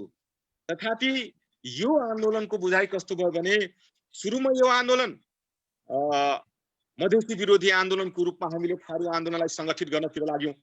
तर यो आन्दोलनको लक्ष्य कहाँ थियो भने दुईतिर थियो। एउटा मधेस आन्दोलनलाई साइजमा ल्याउने र मधेस आन्दोलनबाट हामीले आफ्नो पहिचान छिन्नु पर्ने थियो। अर्कोतर्फ चाहिँ राज्य सत्ता चाहिँ मधेस आन्दोलनको विरुद्धमा बोलिराखेको थिएन र मेन हाम्रो लडाइँ भनेको त अहिलेको राज्य सत्तासँग थियो। तर यो राज्य सत्तासँग लड्दै गर्दाखेरि हाम्रो फेरि पहिलो लडाइँ त मधेसीसँग भयो। तर हाम्रो थारू समाजको बुझाइ के भइदियो भने, थारू अगुवाको बुझाइ के भइदियो भने यो लडाइँ दीर्घकालसम्म मधेसीहरूसँग मात्रै हो, राज्य सत्ता पहाडी यो खस राज्य सत्तासँगको त हाम्रो लडाइँ नै होइन भने जस्तो गरेर अब अनन्त कालसम्म मधेसीहरूसँग लडिराख्ने, मधेसीको शक्ति पनि क्षीण गरिदिने, थारूको शक्ति पनि क्षीण हुँदै जाने र अहिले विगतदेखि अहिलेसम्म शासन गर्दै आएको राज्य सत्ताको विरुद्धमा चाहिँ हामी लड्दै नलड्ने। त्यसैले गर्दाखेरि हामी एउटा बिन्दुमा पुगेर मधेसी मोर्चाहरूसँगको हाम्रो सहयात्रा हुन सकेको भए हामीले जहाँ अन्याय महसुस गर्दैथ्यौँ, यति धेरै विघ्न हामीमाथि अन्याय हुन्थेन कि भन्ने मेरो अहिले पनि बुझायो, हिजो पनि बुझाइ थियो। यो बुझाइलाई मैले सार्नी गर्दै गर्दा यतातर्फबाट अब लडौँ है, एउटा अध्याय समाप्त भयो। मधेसीहरूले पनि थारूहरूलाई पहिचान दिनुपर्छ, हामीबाट गल्ती भयो भन्ने स्वीकार गरिसकेपछि हामीले भन्यौं, मैले मेरो व्यक्तिगत रूपमा प्रस्ताव थियो, अब यो लडाई मधेसको आन्दोलन र थारू आन्दोलनलाई जोडेर एउटा सशक्त चाहिँ एउटा शक्ति बनाएर अबको राज्य सत्तासँग लड्नुपर्छ र हामीले आफ्नो प्राप्ति गर्ने विषयहरू प्राप्त गर्न सक्छौं भन्दै गर्दा म माथि धेरै आरोप लाग्यो। यो मधेसी भयो कि मधेसीसँग मिल्यो कि भन्ने तमाम किसिमका आरोपहरू साथीहरूले लगाउनु भयो। अन्तत हामी कुनै पनि शक्तिसँग मिल्न सकेनौं र भयो के भने मधेसीहरू पनि शक्तिबाट वञ्चित भएर उनीहरूले जति प्राप्त गर्थे उनले पनि प्राप्त गरेनन् र हामी पनि थारूहरू जति प्राप्त गर्नुपर्ने थियो त्यो प्राप्त गर्न सकेनौं। त्यसैले गर्दाखेरि आज जसले चाहिँ योगेन्द्र थारू मधेसी हो भन्ने आरोप लगाए ती साथीहरू अहिले मधेसवादी दलमै गएर मधेसी साथीहरूसँगै गएर राजनीतिक आफ्नो सम्भावना र बाटोहरू राजनीतिक बाँकी यात्राहरूको सपना देखे र यो सँगसँगै मधेसवादी दलमै गएर कुनै सत्ताको उपभोग गरे। त्यति बेला चाहिँ उनीलाई मधेसीसँग मिल्ने बल्ल चाहिँ एहसास भयो। तर त्यति बेला हामी मिलेको भए मलाई लाग्छ धेरै कुरा बिग्रिसकेपछि मात्रै मधेसवादी दलसँग मिल्नुपर्छ भन्ने कुराको चेत खुल्यो थारू साथीहरूसँग। त्यहाँनिर हामीले मिस्टेक गर्यौं, त्यहाँनिर हामी चुक्यौं। त्यसो भएको हुनाले अहिले पनि म भन्छु कि हाम्रो अबको लडाई हामी एक्लै राज्य सत्तासँग लड्न सक्छौं कि सक्दैनौं। मलाई लाग्छ अहिले पनि हाम्रो स्ट्रेन्थ, अहिले पनि हाम्रो ताकत एक्लै अहिलेको राज्य सत्तासँग लड्ने ताकत होइन। त्यसैले यो ताकतलाई हामीले एकलौटी लड्न सक्ने ताकत नबनाउन्जेलसम्म हामी कोसँग लड्ने, कोसँग मिल्ने हो, कोसँग मोर्चाबन्दी गर्ने हो भन्ने कुरा चाहिँ हाम्रो बीचमा साँच्चीकै यदि मिलन बिन्दु खोज्न सकेनौं भने, हामी सहमत हुन सकेनौं भने हामी यो आन्दोलन को गन्तव्य कहीँ पनि प्राप्त गर्न सक्दैनौं, हामी पुग्न सक्दैनौं भन्ने मेरो निष्कर्ष हो। त्यसैले हामी माथि थप अन्यायहरू भइरहन्छ, हामी माथि थप शोषणहरू भइरहन्छ। हामी देखिरहेछौँ रेशम चौधरीकै केस देखिरहेका छौँ। यत्रो जनताले इलेक्टेड गरेका जनप्रतिनिधिलाई पनि राज्य सत्ताले अहिलेसम्म चाहिँ हिरासतमा राखिराख्नुको दृष्टान्त के हो? यो जतिको हेफा प्रवृत्ति के हुन सक्छ? त्यसैले गर्दाखेरि सरकार कहाँनिर छ भने एउटालाई थुनेर हाम्रो चाहिँ सबैलाई तर्साउन सकिँदो रहेछ भन्नेतर्फ सरकार चाहिँ देखिन्छ। र तर यस बारेमा थारू साथीहरू जो हामी आन्दोलनकारी साथीहरू थियौँ, यतातर्फ पनि हामीमाथि अन्याय भयो। हामी यसलाई कसरी फरक पार्टीमा भए पनि मल्टी पार्टी सिस्टममा सबै थारूहरू एकै ठाउँमा आउन सकिन्छ, आउनुपर्छ भन्ने तर्क गरे मलाई लाग्छ हामी गलत हुन सक्छौँ। यसका निम्ति हामी मल्टी पार्टी सिस्टममा रहेर फरक पार्टीमा रहेर पनि थारूका साझा एजेन्डाहरू के हुन्, थारूहरूमाथि भएका अन्यायहरू के हुन् र यसका निम्ति लड्नका निम्ति हाम्रा साझा बुझाइहरू के हुन् भन्नका निम्ति हाम्रो बुझाइ पर्याप्त भएन। त्यसैले गर्दाखेरि हामी अहिलेसम्म यो अवस्थाबाट गुज्रेका छौँ। र मैले चाहिँ तपाईलाई यहाँनिर रोके। अब त्यति बेला टिकापुरमा आन्दोलन हुँदै गर्दाखेरि, टिकापुरमा थारूहरूको घर जल्दै गर्दाखेरि, टिकापुरमा थारूहरूले सञ्चालन गरेको सञ्चार गृह जल्दै गर्दाखेरि तपाईको पार्टीकै चाहिँ प्रधानमन्त्री हुनुहुन्थ्यो, तपाईको पार्टीको हालिमुहाली थियो। त्यति बेला आम थारूहरूले कांग्रेस अर्थात् तपाईको पार्टीबाट चाहिँ एक खालको जो पीडित छ, जो चाहिँ अन्यायमा परेका छन् उनीहरूले न्यायको अपेक्षा गरेको थियो। तर त्यसो हुन सकेन। अझ बरु पीडितहरूमाथि अझै बढी पीडा दिने काम भयो। यस्तो चाहिँ तपाईको पार्टीले एक खालको चाहिँ टिकापुरको आन्दोलनलाई सम्बोधन गर्न सकेन। त्यति बेला आम थारू समुदायको मागलाई आम थारू समुदायको चाहिँ पीडालाई सम्बोधन गर्न सकेन। कहिलेकाहीँ यसो आफ्नै मनमा पनि म गलत पार्टीमा लागेछु, म गलत चाहिँ विचारमा लागेछु भन्ने आत्मग्लानि हुन्छ? मलाई कहीँ पनि हुँदैन। तपाईलाई म के निवेदन गरौँ, म त्यति बेला म नेपाली कांग्रेसमा थिएन, संविधान बन्दै गर्दाको थियो। हामी लोकतान्त्रिक फोरमको नामबाट संसदमा थियौं र त्यति बेला सांसदहरूको पनि एउटा साझा मोर्चा थियो थारू आन्दोलनलाई ब्याकअप दिनका निम्ति, थारू आन्दोलनमा सहयोग गर्नका निम्ति। त्यो हुँदै गर्दा टिकापुरको घटना लगत्तै रामजन्म चौधरीजीलाई मन्त्री बनाइयो। विजय कुमार गच्छेदारजीले मन्त्री बनाउनु भयो, हाम्रो पार्टीले बनायो, स्वास्थ्य मन्त्री।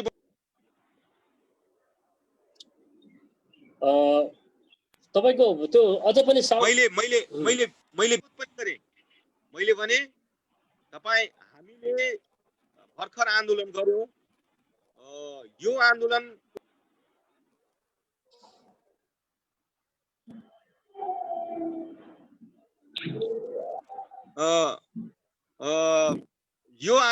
उहाँलाई मन्त्री बन्दै गर्दा मैले भने कि तपाईँ गलत गर्दै हुनुहुन्छ। टिकापुरको घटना हटेको केही दिनमै अडियोमा अलिक कता चाहिँ प्रब्लम आइरहेछ योगेन्द्र सर। हजुर डिस्टर्ब सरी है।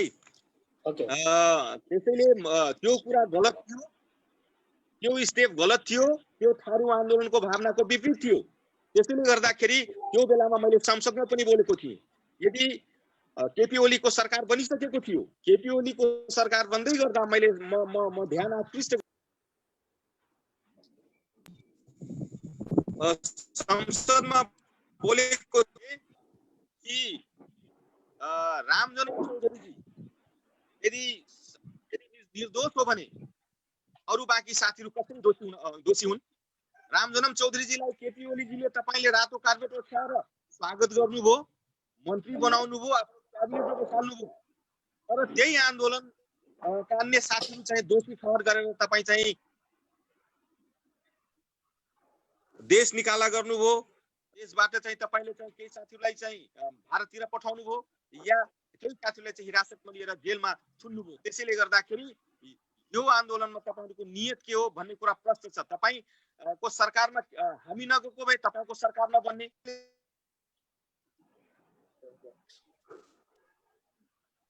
अपराधीलाई लिएर पनि क्याबिनेटमा बस्न हुने, यदि होइनन् भने रामजन्म चौधरी दोषी थिएनन् भने तपाईँले चाहिँ अरू साथीले किन दोषी? यसका निम्ति त्यति बेला आवश्यकता थियो, त्यति बेला थारू आन्दोलनको आवश्यकता थियो। म पनि एउटा थारू हुनुको नाताले, जिम्मेवार थारू हुनुको नाताले मैले आन्दोलनमा लागेँ।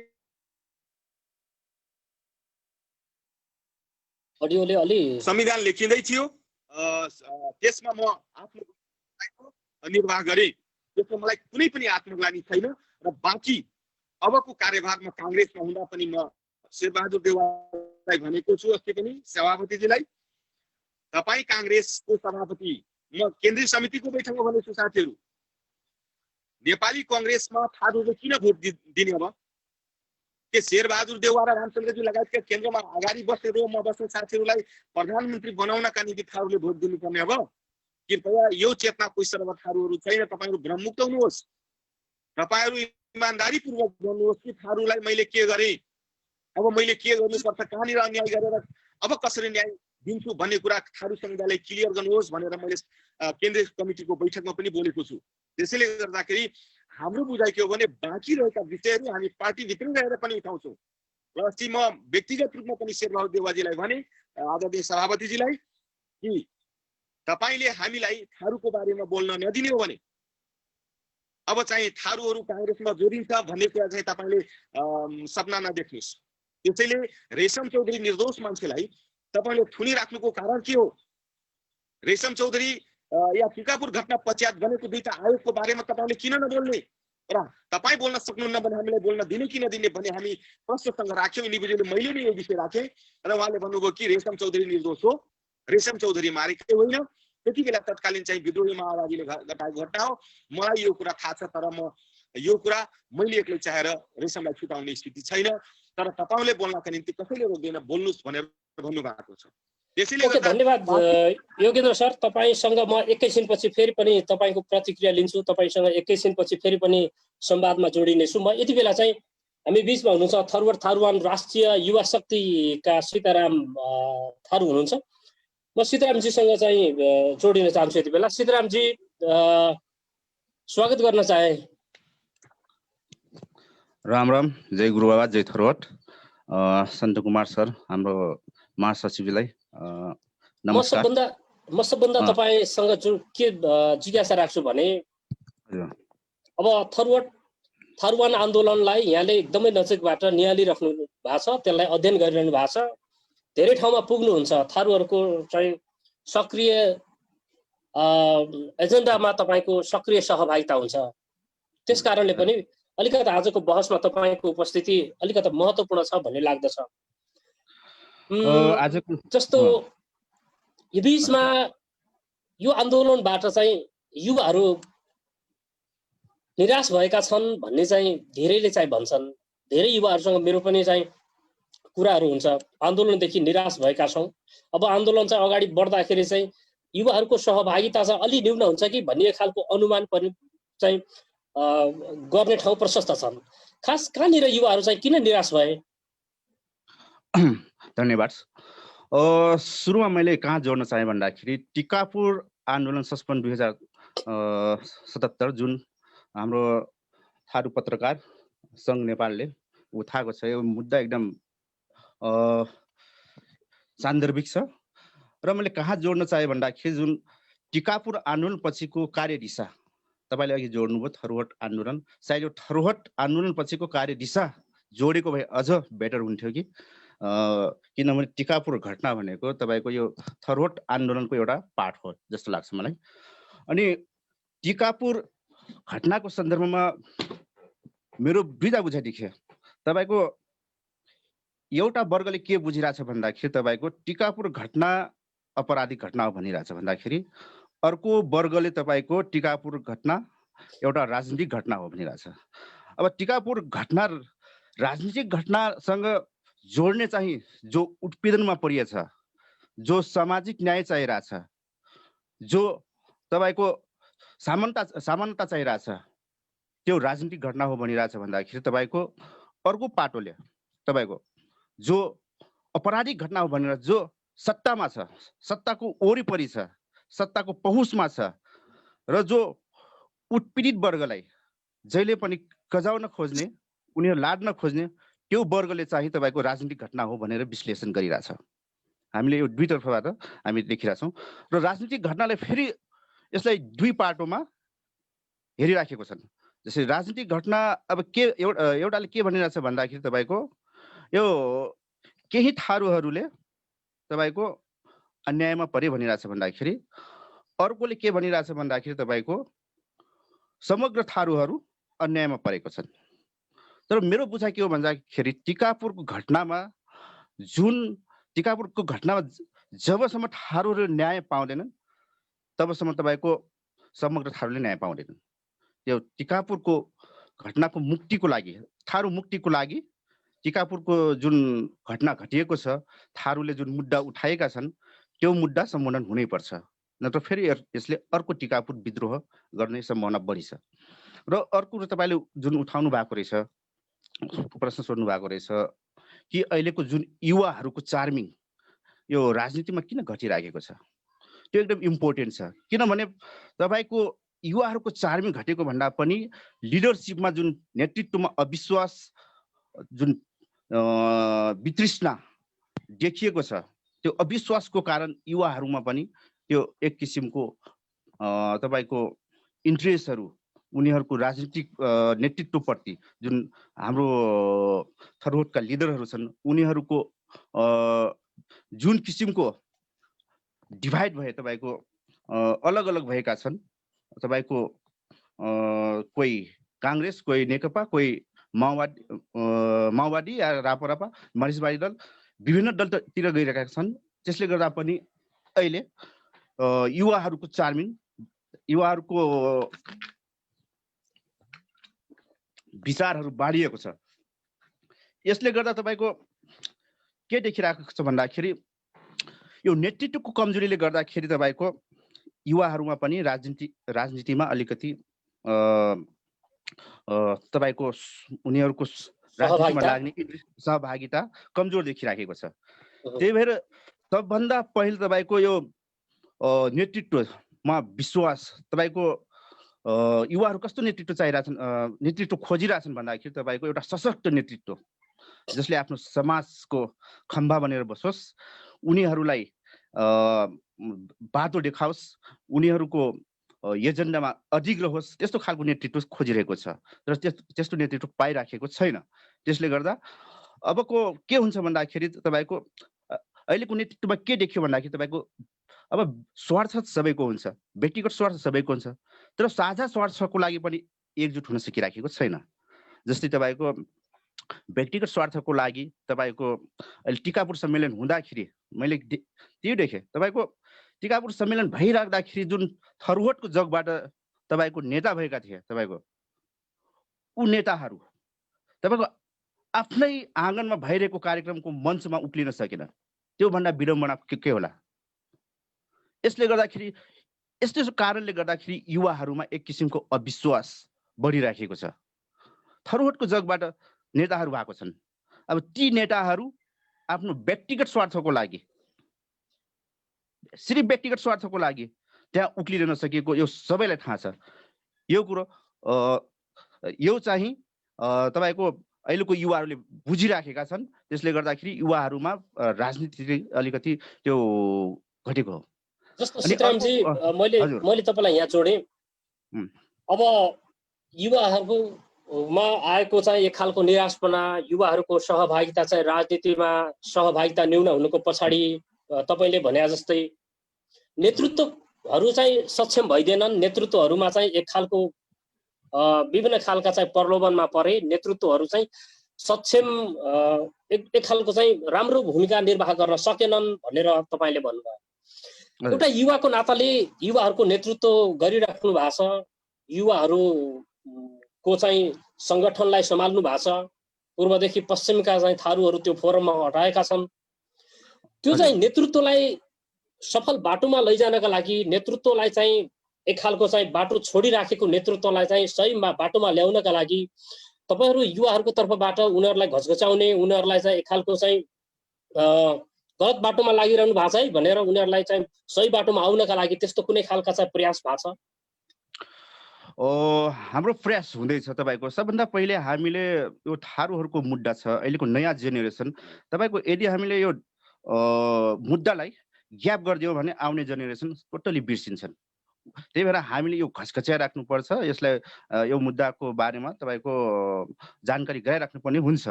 र सुरुमा के गर्नुपर्ने हुन्छ भने तपाईँको अहिलेको राजनीतिमा तपाईँको थारूहरूको अधिकार के हो, थारूको अधिकार, वास्तविक अधिकार के चाहिरहेछन्, त्यो अहिलेको नयाँ न्यू जेनेरेसनलाई तपाईँले बुझाउनु पर्ने जरुरी छ। तपाईँको अब आन्दोलनको कुरा गर्यो भने तपाईँको युवाहरू या तपाईँको आम जनताहरू एकदम तपाईँको चासो नराख्ने, उनीहरू सपोर्ट नगर्ने, मतलब सबै नेताहरू उस्तै हुन् भन्ने किसिमको मानसिकता बनाइसकेको अवस्था छ। अहिले सबैभन्दा ठुलो चुनौती यही छ। तपाईँको अहिलेको जुन योभन्दा अगाडिको नेतृत्वकर्ताहरू धोका दिए, उनीहरूले जुन किसिमको कमजोरी गरे, त्यही कमजोरीको कारण अहिले थप चुनौतीहरू थपिँदै गइरहेको अवस्था छ।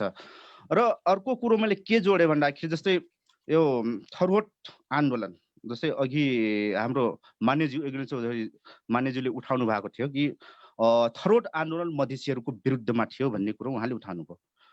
सायद यो कुरो तपाईँको मधेसीको नेताहरू र मधेसीका विद्वान नेताहरू पनि पटक पटक उठाउने मैले देखिरहेको छु कि थारूहरूकै कारण मधेसीहरू अधिकार पाएनन् या मधेसीको विरुद्धमा थरुहट आन्दोलन भएको हो भन्ने कुरा पटक पटक भन्ने गरेको छ। तर यसमा मेरो सहमत छैन, किनभने थरुहट आन्दोलन एउटा आफ्नो आइडेन्टिटीको लागि, पहिचानको लागि उठाएको आन्दोलन थियो। अब त्यो आन्दोलन मधेसीको विरुद्धमा होइन कि थारू मधेसी होइन यसको विरुद्धमा उठाएको थियो। थारूको किता अलग हुनुपर्छ, मधेसीको किता अलग हुनुपर्छ, तर जुन विभेद गरिएको छ थारूहरू र मधेसीहरूलाई, त्यसको साझा मुद्दाको लागि थारू र मधेसी एक हुनुपर्छ भन्ने हाम्रो माग थियो। तर अहिले यसलाई गलत तरिकाले व्याख्या भ्रम मैले छरिआएको पाइराखेको छु। यसमा चाहिँ हामी क्लियर हुनुपर्ने हुन्छ। र अर्को कुरो, हामी टिकापुर जुन घटना छ यसलाई समाधानको बाटो खोज्नुपर्ने हुन्छ। तपाईँको एउटा अल्पकालीन र दीर्घकालीन एउटा सर्ट टर्म र लङ टर्मको यो उपाय निकालेर हामी यसको उपायहरू खोज्नुपर्ने हुन्छ। त तत्कालीन निकासको बाटो के हुन सक्छ भन्दाखेरि तपाईको मैले देखेको टिकापुर घटनाको सत्य तथ्य जुन छ नि त्यो निरूपण थारूको प्रत्यक्ष सहभागी गर्नुपर्ने हुन्छ जसमा पीडितले न्याय पाओस्। र दोस्रो जुन दीर्घकालीन हाम्रो निकास के हुन सक्छ भन्दाखेरि टिकापुरको घटना जेको लागि भएको थियो त्यसको सम्बोधन हुनुपर्छ। तपाईको उत्पीडित जुन उत्पीडन विरुद्ध जुन भएको थियो राज्यको समानता सहभागिता र उसको पहुँच र उसको तपाईको प्रतिफलको लागि जुन थरोट आन्दोलन भएको थियो त्यसको दीर्घकालीन सम्बोधन गर्नुपर्छ। त्यो गर्यो भने मात्र यसको निकासको बाटो हुन्छ जस्तो लाग्छ। हस्, तपाईलाई धन्यवाद। एकैछिनपछि फेरि पनि कार्यदिशाको बारेमा अबका कार्यदिशाको बारेमा तपाईसँग फेरि पनि कुराकानी गर्नेछु। म अहिले चाहिँ अब फेरि लक्ष्मण थारूतर्फ लागेँ। लामो समय भइसकेको छ लक्ष्मण थारूले थारूवान आन्दोलनका एजेन्डाहरू बोकेर हिँडेको र पछि चाहिँ रेशम चौधरी जसरी चाहिँ एक खालको चाहिँ अहिले पनि आजीवन कारागारमा के भन्छ आजीवन चाहिँ कारागारमा आफ्नो चाहिँ कैद भुक्तान गरिरहनु भएको छ। यो बीचमा यस्तो खालका चाहिँ विषम परिस्थिति हुँदाखेरि पनि थारूहरू एकजुट हुनुको साटो थारूहरू अलग अलग बाटोमा दौडिराखेका छन्। कसैले चाहिँ आफ्नो चाहिँ पक्षमा चाहिँ अर्थात् आफूलाई स्थापित गराउने तर्खरमा छन् या अनेक तरिकाले चाहिँ थारूहरूमा यति बेला पनि एकजुट भएर अगाडि बढ्ने कुनै पनि खालका आधारहरू तयार भएको छैन भनेर पन्छिने क्रम जारी छ। खास भन्ने भने रेशम चौधरी कै विषयलाई लिने हो भने पनि मात्रै एउटै कार्यक्रममा एउटै मञ्चमा एउटै सभा सम्मेलनमा थारू अगुवाहरूको सहभागिता किन हुँदैन?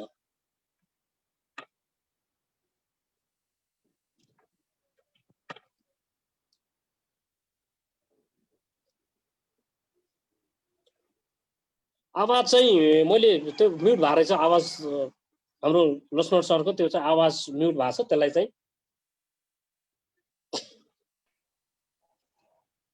धन्यवाद।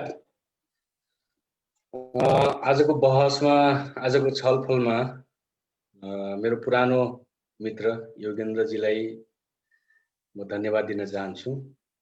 म उहाँकै कुराबाट जोड्छु। थरुवट आन्दोलन वा थरुवट विद्रोह, थरुवट एकता र थरुवटले मागेको आफ्ना एजेन्डाहरू हामी राजनैतिक दलहरूको विरुद्धमा कहिले गएनौँ। मधेसीहरूको विरुद्ध हाम्रो आन्दोलन थिएन। तत्कालीन प्रचण्ड सरकारले ल्याएको एउटा विधेयक थियो जसमा 9वटा ऐनहरू थिए, समावेशी विधेयक, जसको विरुद्ध हामी थारूहरू कोही कुनै पार्टी सदस्य हौं, कोही पार्टीको नेता हौं, कसैले भनेनौं। तपाईले पटक पटक टिकापुरलाई कोट गर्नुभयो। टिकापुरमा भएको थारूहरूको विद्रोह, थारूहरूको आन्दोलन आज देशभरिका आदिवासीहरूको, संसारभरिको आदिवासीहरूको, दलित मुस्लिम मधेसीहरूको, उपेक्षित क्षेत्रहरूको लागि एउटा त्यो प्रतिनिधिमूलक घटना हो। आज मान्य रेशम चौधरी लगायत साथीहरू 11 जना जेलमा हुनुहुन्छ। उहाँहरूप्रति सहानुभूति राख्ने, उहाँहरूको न्यायको अधिकारलाई सुनिश्चित गर्ने, उहाँहरूको मुक्तिको लागि आवाज उठाउने थुप्रै समुदायको साथीहरू हुनुहुन्छ। हामी सम्पूर्ण आदिवासीहरू जसले थारूको एजेन्डा ठिक बन्यो, पहिचानको मुद्दा ठिक बन्यो, यो देशमा शासन सत्तामा बस्नेहरूले हामीमाथि पटक पटक दमन गरे, यो गलत छ भन्ने कुराहरू जसले राख्नुभयो, हामी सबैसँग सहकार्य गर्न तयार छौं र हामी सहकार्य गर्दैछौं। तर थरुहट आन्दोलनको कार्यदिशा के होइन भने थारूहरूको मात्रै एकताले, थारूहरूको मात्रै तागतले अबको समयमा हामीले आन्दोलनको पूर्ण पहल कदमी वा आन्दोलनको उठान वा निष्कर्ष हामीले मात्रै गर्छौँ हामीले भनेका छैनौँ। विगत 1 वर्षदेखि लगातार आन्दोलनको अभियानमा छौँ। हामी जेलबाट निस्किसकेपछि पहिलो हाम्रो साथीहरूसँगको भेटघाटमा बर्दियामा योगेन्द्रजीसँग जे छलफल भयो त्यसपछि उहाँहरू ब्याक हुनुभयो। गोपाल दाइसँग जे छलफल भयो उहाँहरू ब्याक हुनुभयो। माओवादीबाट प्रतिनिधित्व गर्ने स्थानीय तह र प्रतिनिधि सभा र राष्ट्रिय सभामा उहाँहरूसँग छलफल भयो, उहाँहरू ब्याक हुनुभयो। यसले एउटा के चिज इङ्गित गर्छ भने कुनै न कुनै रूपमा मान्छेहरू व्यक्तिगत स्वार्थका लागि पार्टीको हुत मान्न तयार छन्, पार्टीको गलत निर्देशनहरू मान्न तयार छन्। मलाई खुसी लाग्यो योगेन्द्रजीले भन्नुभयो कि हामीले सेवा देवसँग राख्यौँ, थारूहरूको बारेमा हामी बोल्न पाउने कि नपाउने, बोल भन्नुभयो अरे। बोल्नु छ हो। आखिर तपाईँहरूको पार्टीको चाबी रहेछ नि त मुखमा, ताला लगाइदिनु रहेछ। बोल भन्दाखेरि बोल्ने, बोल्दाखेरि नबोल्ने, अन्यायको विरुद्ध अन्याय सहेर बस्ने सचेत नागरिक, त्यो पनि सांसदहरू, निर्वाचित मान्छेहरू, नेता बन्ने मान्छेहरू, 10औं वर्ष थरुहट आन्दोलनमा निरन्तर योगदान गरेका साथीहरूको यो सङ्कुचनदेखि चाहिँ अबको जेनेरेसनले सिक्छ भन्ने मलाई लाग्छ। र अबको जेनेरेसनले कुनै पार्टीको ठुला नेताहरूले, शासकहरूले मुखमा ताला लगाइदिँदाखेरि चुपचाप बस्ने, ल बोल है पार्टीको भोट बढ्छ भन्नको लागि बोल्न लगाउने हो भने त्यसले फेरि दुर्घटना निम्त्याउँछ। त्यसका लागि सचेत छौँ। 1 वर्षको छोटो अभियानले हामी देशभरि मेचीदेखि महाकालीसम्मको हजारौं लाखौं थारूलाई भेट्यौँ। 20,000 भन्दा बढी थारूलाई हामी सङ्गठित गर्यौँ 1 वर्षमा। हामी लिम्बुवानसँग छलफल गर्यौँ, नेवारसँग छलफल गर्यौँ, खम्बुवानसँग छलफल गर्यौँ, तामाङसँग छलफल गर्यौँ, मगराजसँग छलफल गर्यौँ, दलित मुस्लिम मधेसीहरूसँग छलफल गर्यौँ। र अहिले हामी निष्कर्षमा पछिल्लो हाम्रो 8 दिनको आमरण अनसन त्यसपछिको 2 दिने थरुहट बन्दले एउटा आन्दोलनको रफ्तार पक्रिसकेको थियो, आन्दोलनको एउटा उचाइले पक्रिसकेको थियो। दुर्भाग्य मान्नुपर्छ 20 मा कोरोना आइदियो। यो कोरोनाको महामारी हाम्रो बसमा थिएन र हामीले ल्याएको होइन, मानव समुदायले चाहेर आएको होइन, तर सङ्कुचित छ। हाम्रो मात्रै गतिविधि होइन, अरूको गतिविधिमा पनि सङ्कुचन भयो। हामी करिब 5 महिनाभन्दा बढी हो कोठामा थुनिएको, आफ्नो घरमा थुनिएको, र हामीले 1 वर्षको समीक्षा सहित केन्द्रीय समितिको मिटिङ बसेर हामी यो तयारीमा थियौँ कि अब थारूहरूको बीचमा एउटा गोलमेज सम्मेलन हुनुपर्छ। थारूहरूको एजेन्डा, थारूहरूको माग मुद्दा, टिकापुरको त्यो थरुहट विद्रोहले न्याय पाउने गरी, माननीय रेशम चौधरीलाई हामीले रिहाई गर्ने गरी हामीले एउटा गोलमेज सम्मेलन भदौ 7 गते हामीले 2-3 महिना अगाडि क्लियर गरेका थियौँ। तर यो कोरोनाको महामारीको कारणले हामी कसैले खबर पनि गर्न पाएनौँ। हामी कोठामै कैद हुनु पर्यो। हाम्रो भदौ 2 गते गइसक्यो। त्यसपछि हामी तयारीमा थियौँ। सम्पूर्ण आदिवासीहरू, खास गरी पहिचान चाहनेहरू, हामी दलितहरूसँग, मुस्लिमहरू, मधेसीहरूसँगको आदिवासीहरूसँग छलफल गरिसकेका थियौँ। थारूहरूको पहिलो गोलमेज सम्मेलन पछि हामी सम्पूर्ण आदिवासीहरू, पहिचान पक्षधरहरूको बिचमा गोलमेज सम्मेलन गरेर एउटा अन्तर्राष्ट्रिय सेमिनार पनि गर्न तयारीमा थियौँ। यो भनेको आजको वैचारिक लडाइँ हो, सैद्धान्तिक लडाइँ हो। टेक्नोलोजीलाई प्रयोग गरेर सचेत नागरिकको बीचमा हाम्रो एजेन्डा लैजाने कुरा हो। त्यसकारण मलाई के लाग्छ भने थरुहटवासी हिजो लाखौं लाख थारूहरू आन्दोलनमा आए, स्वतः त्यो सामान्य लेमेन गाउँमा बस्ने जनताले पनि बुझाएको छ थारूमाथि अन्याय हो, थारूको नेताहरू डराए, थारूको नेताहरू थरथर काँपेर लुके, यो कुरा थाहा थियो, अहिले पनि थाहा छ। र मलाई के लाग्दैन भने जनता अहिले पनि नेतृत्व खोजिरहेको छ, जनता अहिले पनि प्लान खोजिरहेको छ। जनतालाई यो थाहा छ कि मान्य रेशम चौधरी लगायतका साथीहरू निर्दोष जेलमा पुछेका छन्। 42 महिना कोही नेतृत्वलाई जेलमा हाल्दाखेरि बाहिर रहेको नेतृत्वहरू चुपचाप बस्ने, सीमित घेराभित्र कैद रहने भन्ने कुरा राम्रो कुरा होइन। त्यसकारण सत्य कुरा हो सन्तराम भाइले भनेको कुरा के सत्य हो भने केही संकुचन भएको छ, केही कमी भएको छ।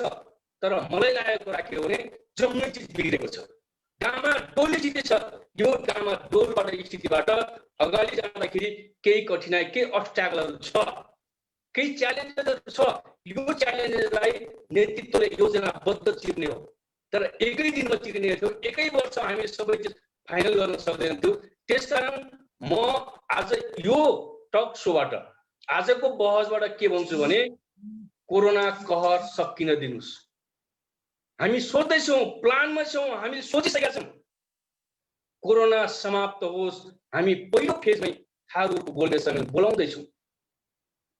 हामीलाई बोलाएको मन पर्दैन, हामीले नेतृत्व गरेको मन पर्दैन भने काङ्ग्रेसमा लागेको, कम्युनिस्टमा लागेको, आफूलाई सम्पूर्ण थारूको नेता भन्ने साथीहरूले बोलाउनुस्, हामी आउन तयार छौँ। तर थारूहरूको बिचमा बृहत, व्यापक, गम्भीर रूपमा एउटा गोलमेज सम्मेलन मार्फत सैद्धान्तिक बहस, राजनीतिक बहस, एजेन्डा केन्द्रित बहस, आन्दोलन केन्द्रित बहस, मुक्तिका लागि बुलन्द आवाज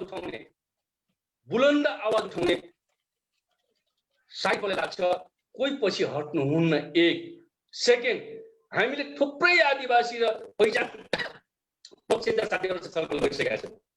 उहाँहरू तयार हुनुहुन्छ, उहाँहरूले स्वीकार्नु भएको छ। पहिलो फेजमा थारूहरूको गोलमेज सम्मेलन गरौँ, सेकेन्ड फेजमा आदिवासी, जनजाति, दलित, मुस्लिम, मधेसीहरूको गोलमेज सम्मेलन गरौँ र राजनीतिक रूपमा पनि अगाडि जाउँ।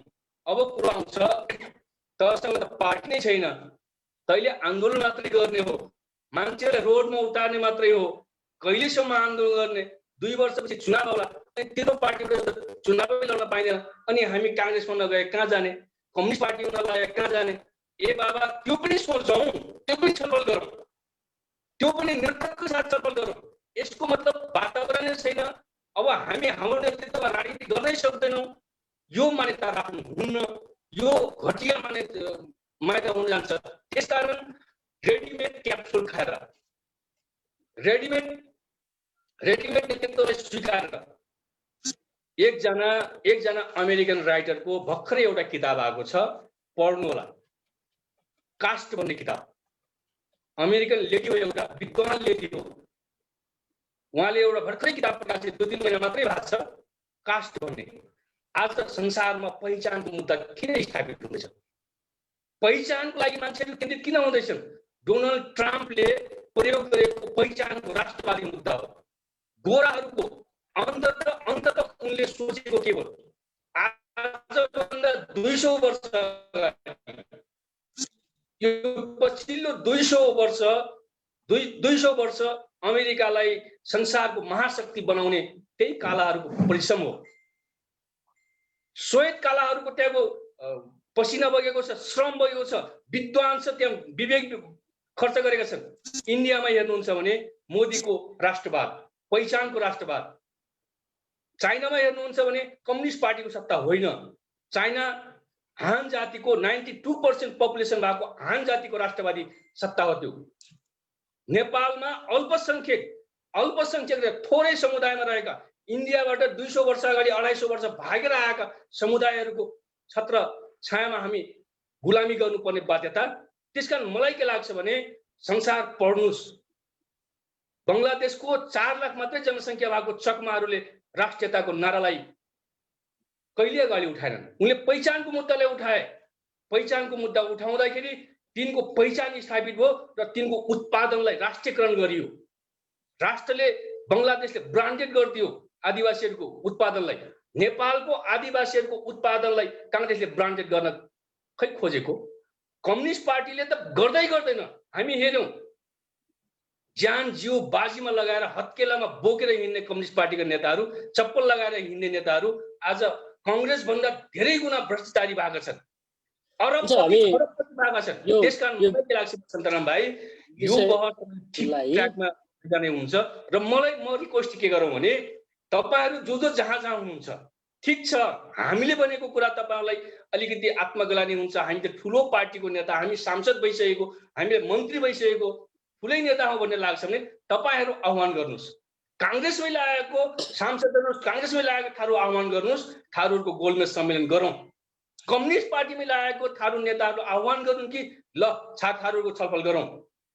थारू कल्याणकारीको एक छत्र राज मेरै चल्छ, सबै चिज मेरै सब चिज ठिक हो, अरूको गलत हो भन्ने लाग्छ। त्यसैले त्यो साथीहरुले त्यो सम्मेलन, त्यो छलफल बोलाउन्, हामी आउन तयार छौं।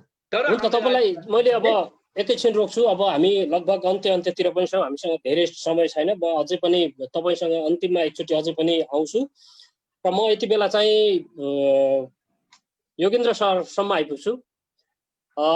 योभन्दा अगाडि थरुहट थारुवान संयुक्त मोर्चाको उपसंयोजक नै हुनुहुन्थ्यो र पछि चाहिँ अब हाम्रो चाहिँ लक्ष्मण थारूले भने जस्तै तपाई ब्याक हुनुभयो। अनि त्यसमा चाहिँ अब पार्टीले तपाईलाई चाहिँ बोल्नका लागि अहिले छुट दियो भनेर तपाईले आफैले पनि भन्नुभयो। जनता अहिले पनि अब नेतृत्व खोजिरहेछ भनेर लक्ष्मण थारूले भन्नुभयो। गोलमेज सम्मेलनको तयारीमा हुनुहुन्छ र उहाँकै भाषा प्रयोग गर्ने हो भने रेडिमेड क्याप्सुल चाहिँ खाएर साथीहरू बसिरहनु भएको छ। कहिलेसम्म चाहिँ यो रेडिमेड क्याप्सुल खाएर बस्ने? अब थारूहरूको मुद्दा चाहिँ सम्बोधन चाहिँ गराउनका लागि कहिले जाग्ने? अर्थात् हामी आम थारूहरूले अब तपाईँ लगायतका पहिला एउटै मोर्चामा आबद्ध भएका थारू अगुवाहरू, नेताहरू अब एउटै मञ्चमा चाहिँ कहिले देख्न पाउने तपाईहरुलाई?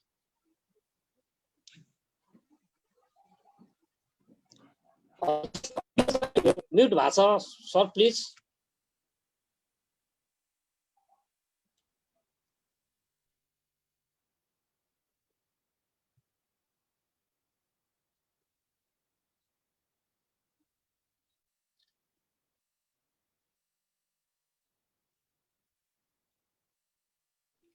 हेलो हजुर योगेन्द्र सर, प्लिज।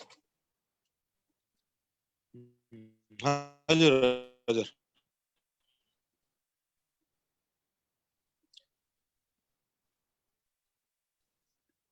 अब हामीसँग धेरै समय पनि छैन, त्यसकारणले मैले यहाँको जवाफ लिन खोजेँ।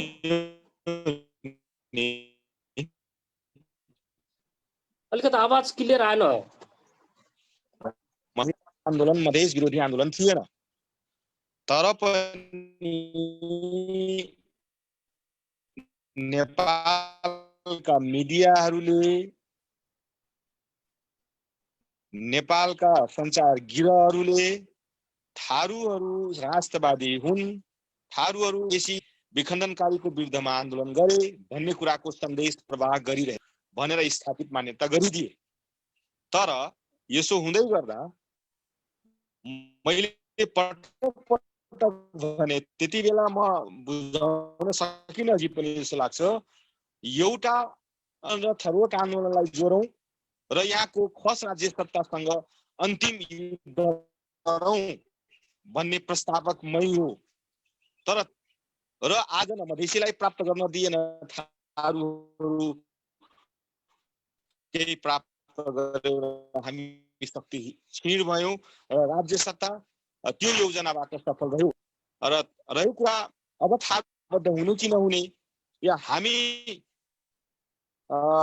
कसैसँग बोल्नका निम्ति अनुमति लिने कि नलिने भन्ने जुन प्रश्न छ, हामी निश्चित रूपमा एउटा कुनै पनि संगठित पार्टीमा के बोल्दाखेरि देशमा कति धेरै के कुराको असर गर्छ भन्ने कुरा हामी अनुशासनभित्र रहेर बोल्नुपर्छ।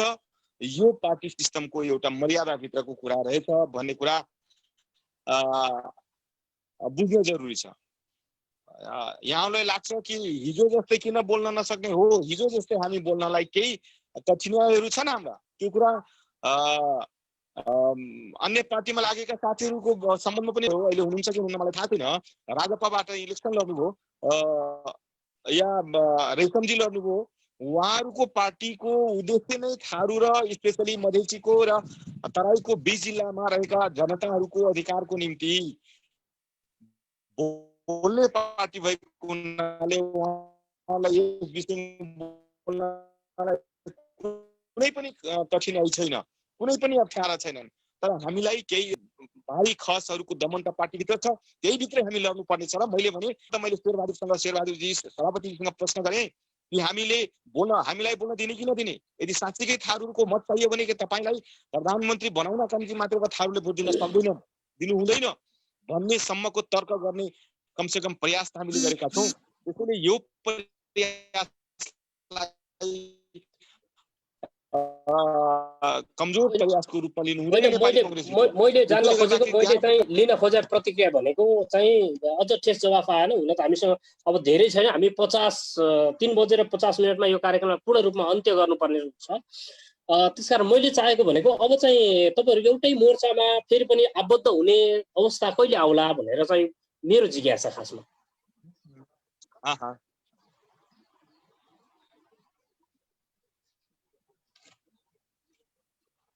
हाम्रा समस्याहरू जुन दिन लाग्छ यी समस्याहरू हाम्रा साझा समस्या हुन्, त्यसैले हाम्रा साझा समस्याहरूको हल हामी साझा रूपमा गर्नुपर्छ भन्ने कुराको साझा बुझाइ र साझा मान्यता भयो भने त मलाई लाग्छ कुनै अप्ठ्यारो छैन। तर लक्ष्मणजीले अघि पनि भन्नुभयो कि यस विषयमा खास गरिकन कुन ब्यानरमा आन्दोलन समस्या छ। थारू कल्याणकारी साझा ब्यानर बन्न सक्छ, तर थारू कल्याणकारी सभाले यो प्रयासबाट चाहिँ सधैँ पछाडि हटेको, आफू चाहिँ हट्न खोजेको जस्तो देखिन्छ। अब लक्ष्मण थारूजीहरूले नेतृत्व गरेको ब्यानरभित्र जाउँ, उहाँहरूलाई पनि कहीँ न कहीँ कुनै राजनीतिक दलसँग कनेक्ट गरिदिन्छ। उहाँहरू पनि कुनै राजनीतिक दलसँग निर्वाचन लड्नु भएको, उहाँहरू कुनै न कुनै पार्टीको संगठन गरिराख्नु भएको छ भन्ने एउटा भ्रामक प्रचार त भएको छ। त्यसैले गर्दाखेरि साझा ब्यानर, साझा एजेन्डा र साझा चाहिँ बुझाइ भयो भने एक ठाउँमा आउनका निम्ति कुनै समस्या रहँदैन। तर जबसम्म यी विषयहरू कसैको व्यक्तिगत हितका निम्ति या कुनै पार्टीको हितका निम्ति गरिएका प्रयासहरू हुन्, यसका निम्ति बनेका योजना हुन् भन्यो भने कुनै पनि राजनीतिक दलमा रहेका अन्य थारू साथीहरू, थारू नेताहरू चाहिँ बस्नका निम्ति मलाई लाग्छ वातावरण बन्न सक्दैन। यहीँनिर चाहिँ यो वातावरण बनाउने प्रयत्न सफल हुन सकिरहेको छैन। हुन्छ, धन्यवाद यहाँलाई सर। अब समयको चाहिँ परिस्थिति अनुसार मैले तपाईँलाई यहीँ रोकेँ। अब म एकैछिन चाहिँ 2 मिनट, अब बाँकी 2-3 मिनट बाँकी छ, म सीताराम सरको चाहिँ प्रतिक्रिया लिन्छु। जस्तो सीताराम सर, अब चाहिँ योगेन्द्र सरको प्रतिक्रिया हामीले सुन्यौँ, लक्ष्मण थारूको प्रतिक्रिया सुन्यौँ। अब यो बिचमा चाहिँ अब युवाहरूको भूमिका चाहिँ अलिकता चाहिँ अहमता अग्रपङ्क्तिमा आउन सक्यो भने सम्भवतः यो आन्दोलनले एउटा चाहिँ सेफ ल्यान्डिङ गर्न सक्ने आधारहरू छन्। अब चाहिँ कसरी अगाडि बढ्दाखेरि अलिक सहज होला? सरको अडियो अफ भएको छ।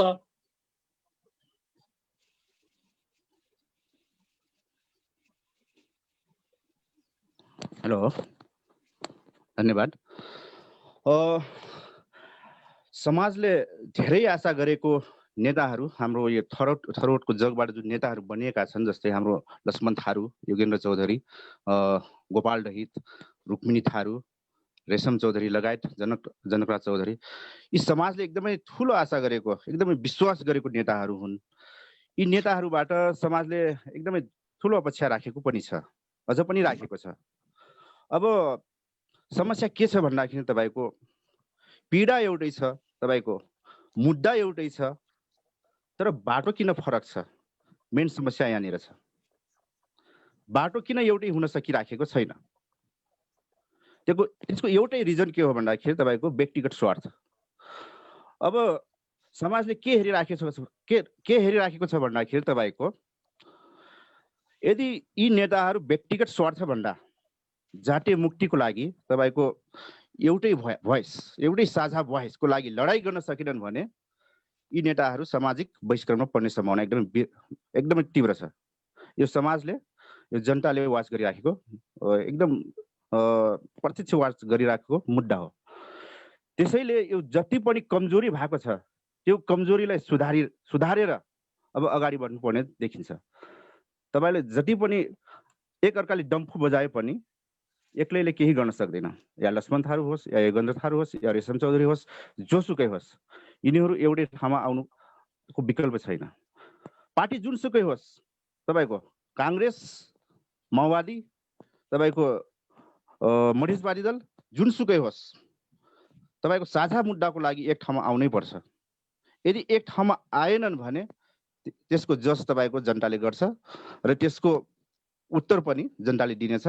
र यसको लागि हामीले पनि प्रयास गरिरहेका छौँ। जस्तै थारू कल्याणकारिणी लगायत तपाईँको जति पनि अधिकारको लागि लडिराखेको संस्थाहरू छ, उनीहरूलाई एक ठाउँमा ल्याएर, जस्तै थारू विद्यार्थी समाज भयो, जस्तै थुप्रै संस्थाहरू, थारू सङ्घ संस्थाहरू छ, त्यो संस्थाहरूलाई पनि ले कोअर्डिनेट गरेर यो जति पनि हाम्रो नेतृत्वकर्ताहरू छन् उनीहरूलाई एक ठाउँमा ल्याएर एउटै भोइस बनाउनु पर्ने जरुरी छ। यो यदि एउटै भोइस भएन भने, यदि एउटै हाम्रो सङ्गठित भोइस भएन भने अझ राज्यले हेपिनेछ, यो थरोटको मुद्दा अझ पतन हुने सम्भावना हुन्छ।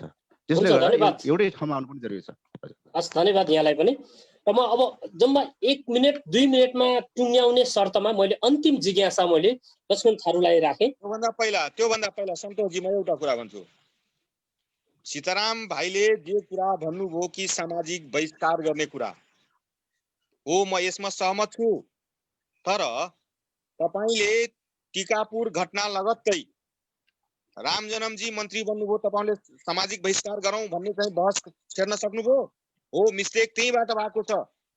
त्यति बेला देखि नै सामाजिक बहिष्कार जसले थारू आन्दोलन प्रति घात गर्यो, ती मान्छेहरू सामाजिक बहिष्कार गरौँ भन्ने अभियान चालेको भए सायद मलाई लाग्छ ती अब आउने नेताहरू यस्तो किसिमको घात गर्ने परिस्थिति बन्ने थिएन। जे गरे पनि सहने, जे गरे पनि सही राख्ने र जो सत्तामा गयो त्यही मान्छे राम्रो हो, त्यही मान्छे चाहिँ पावरफुल हो र शक्ति हो भन्ने बुझाइ हाम्रो थारू समाजको रह्यो। तपाईले अहिले जे तर्क गर्दै हुनुहुन्छ, यो तर्क अहिले बाहिर हुँदाखेरि गर्दै हुनुहुन्छ। जुन बेला जसले जे गल्ती गर्यो त्यति बेला सहने, त्यसको उपभोग गर्न खोज्ने, तर त्योभन्दा बाहिर आएपछि चाहिँ सामाजिक बहिष्कार गरौँ भन्ने तर्क गर्नु, मलाई लाग्छ यहीँनिर हामी गल्ती गरेका छौँ र चुकेका छौँ। हस्, धन्यवाद यहाँलाई। अब मैले चाहिँ धेरै होइन, हामी निर्धारित समयभन्दा 1 मिनेट अगाडि गइसकेका छौँ। त्यस कारणले मैले अन्तिममा 1 मिनेट 2 मिनेटमा आफ्नो चाहिँ भनाइ टुङ्ग्याइदिन हुन म चाहिँ लक्ष्मण थारूलाई आग्रह गर्दै अब चाहिँ के सम्भव छ, यी चाहिँ जति सवालहरू उठे, जति चाहिँ बहसहरू भए र मैले जति सवालहरू राखेँ, कुनै टिप्पणी छ त्यसमा?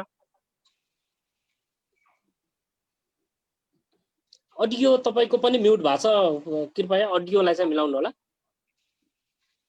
आन्दोलन क्रान्ति थारूहरूको एकता, थारूहरूको माग मुद्दाप्रति सचेत आजका पढेलेखेका युवाहरू पछि हट्छन् मलाई लाग्दैन। कुनै न कुनै रूपमा मान्छेहरू सबैजना थारूहरूको मुद्दाप्रति आदिवासी, जनजाति, दलित, मुस्लिम, मधेसीहरू चिन्तित छन्। यो देशको उपकूलीय समुदाय चिन्तित छ। यो देशको शासकहरूसँग हामी मात्रै लड्ने होइन, सबैसँगको छलफल सौहार्द रूपमा र अन्य राजनीतिक दलमा लागेका साथीहरूसँग पनि जुन छुटेको छलफल छ, यसलाई हामी निरन्तर तपाईहरूको सहयोगमा हामी जोड्ने कोसिस गर्नेछौँ। निश्चित रूपमा आन्दोलन थाकेको छैन, भागेको छैन। सबै सचेत भएर आफ्नो ठाउँबाट यो सन्देश प्रवाह गरौँ कि हामी राज्य सत्ताबाट सबभन्दा बढी बिर्सिएका, सबभन्दा कमिट र सबभन्दा अपमानमा परेका समुदाय हौँ। हाम्रो मान्य रेशम चौधरी लगायत 11 जना जेलमा छन्। उहाँको रिहाईको लागि, उहाँको ससम्मान मुद्दा फिर्ताको लागि सबैजना संयुक्त रूपमा आन्दोलन जान बाँकी छ। हामी जान्छौँ, त्यो पहल हामी गर्छौँ। हस्, धन्यवाद यहाँलाई।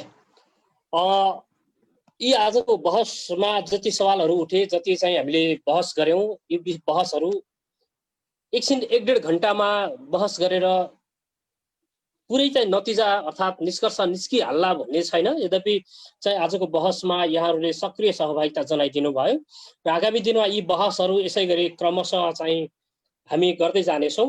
र आजको यो बहसमा भाग लिएर साथ दिनुहुने थरुवाट थारूवान संयुक्त मोर्चाका संयोजक लक्ष्मण थारू, नेपाली कांग्रेसका केन्द्रीय सदस्य योगेन्द्र चौधरी, थरुवाट थारूवान राष्ट्रिय युवा शक्तिका सीताराम थारू, यहाँहरू तीनैजनालाई विशेष धन्यवाद ज्ञापन गर्दछौँ।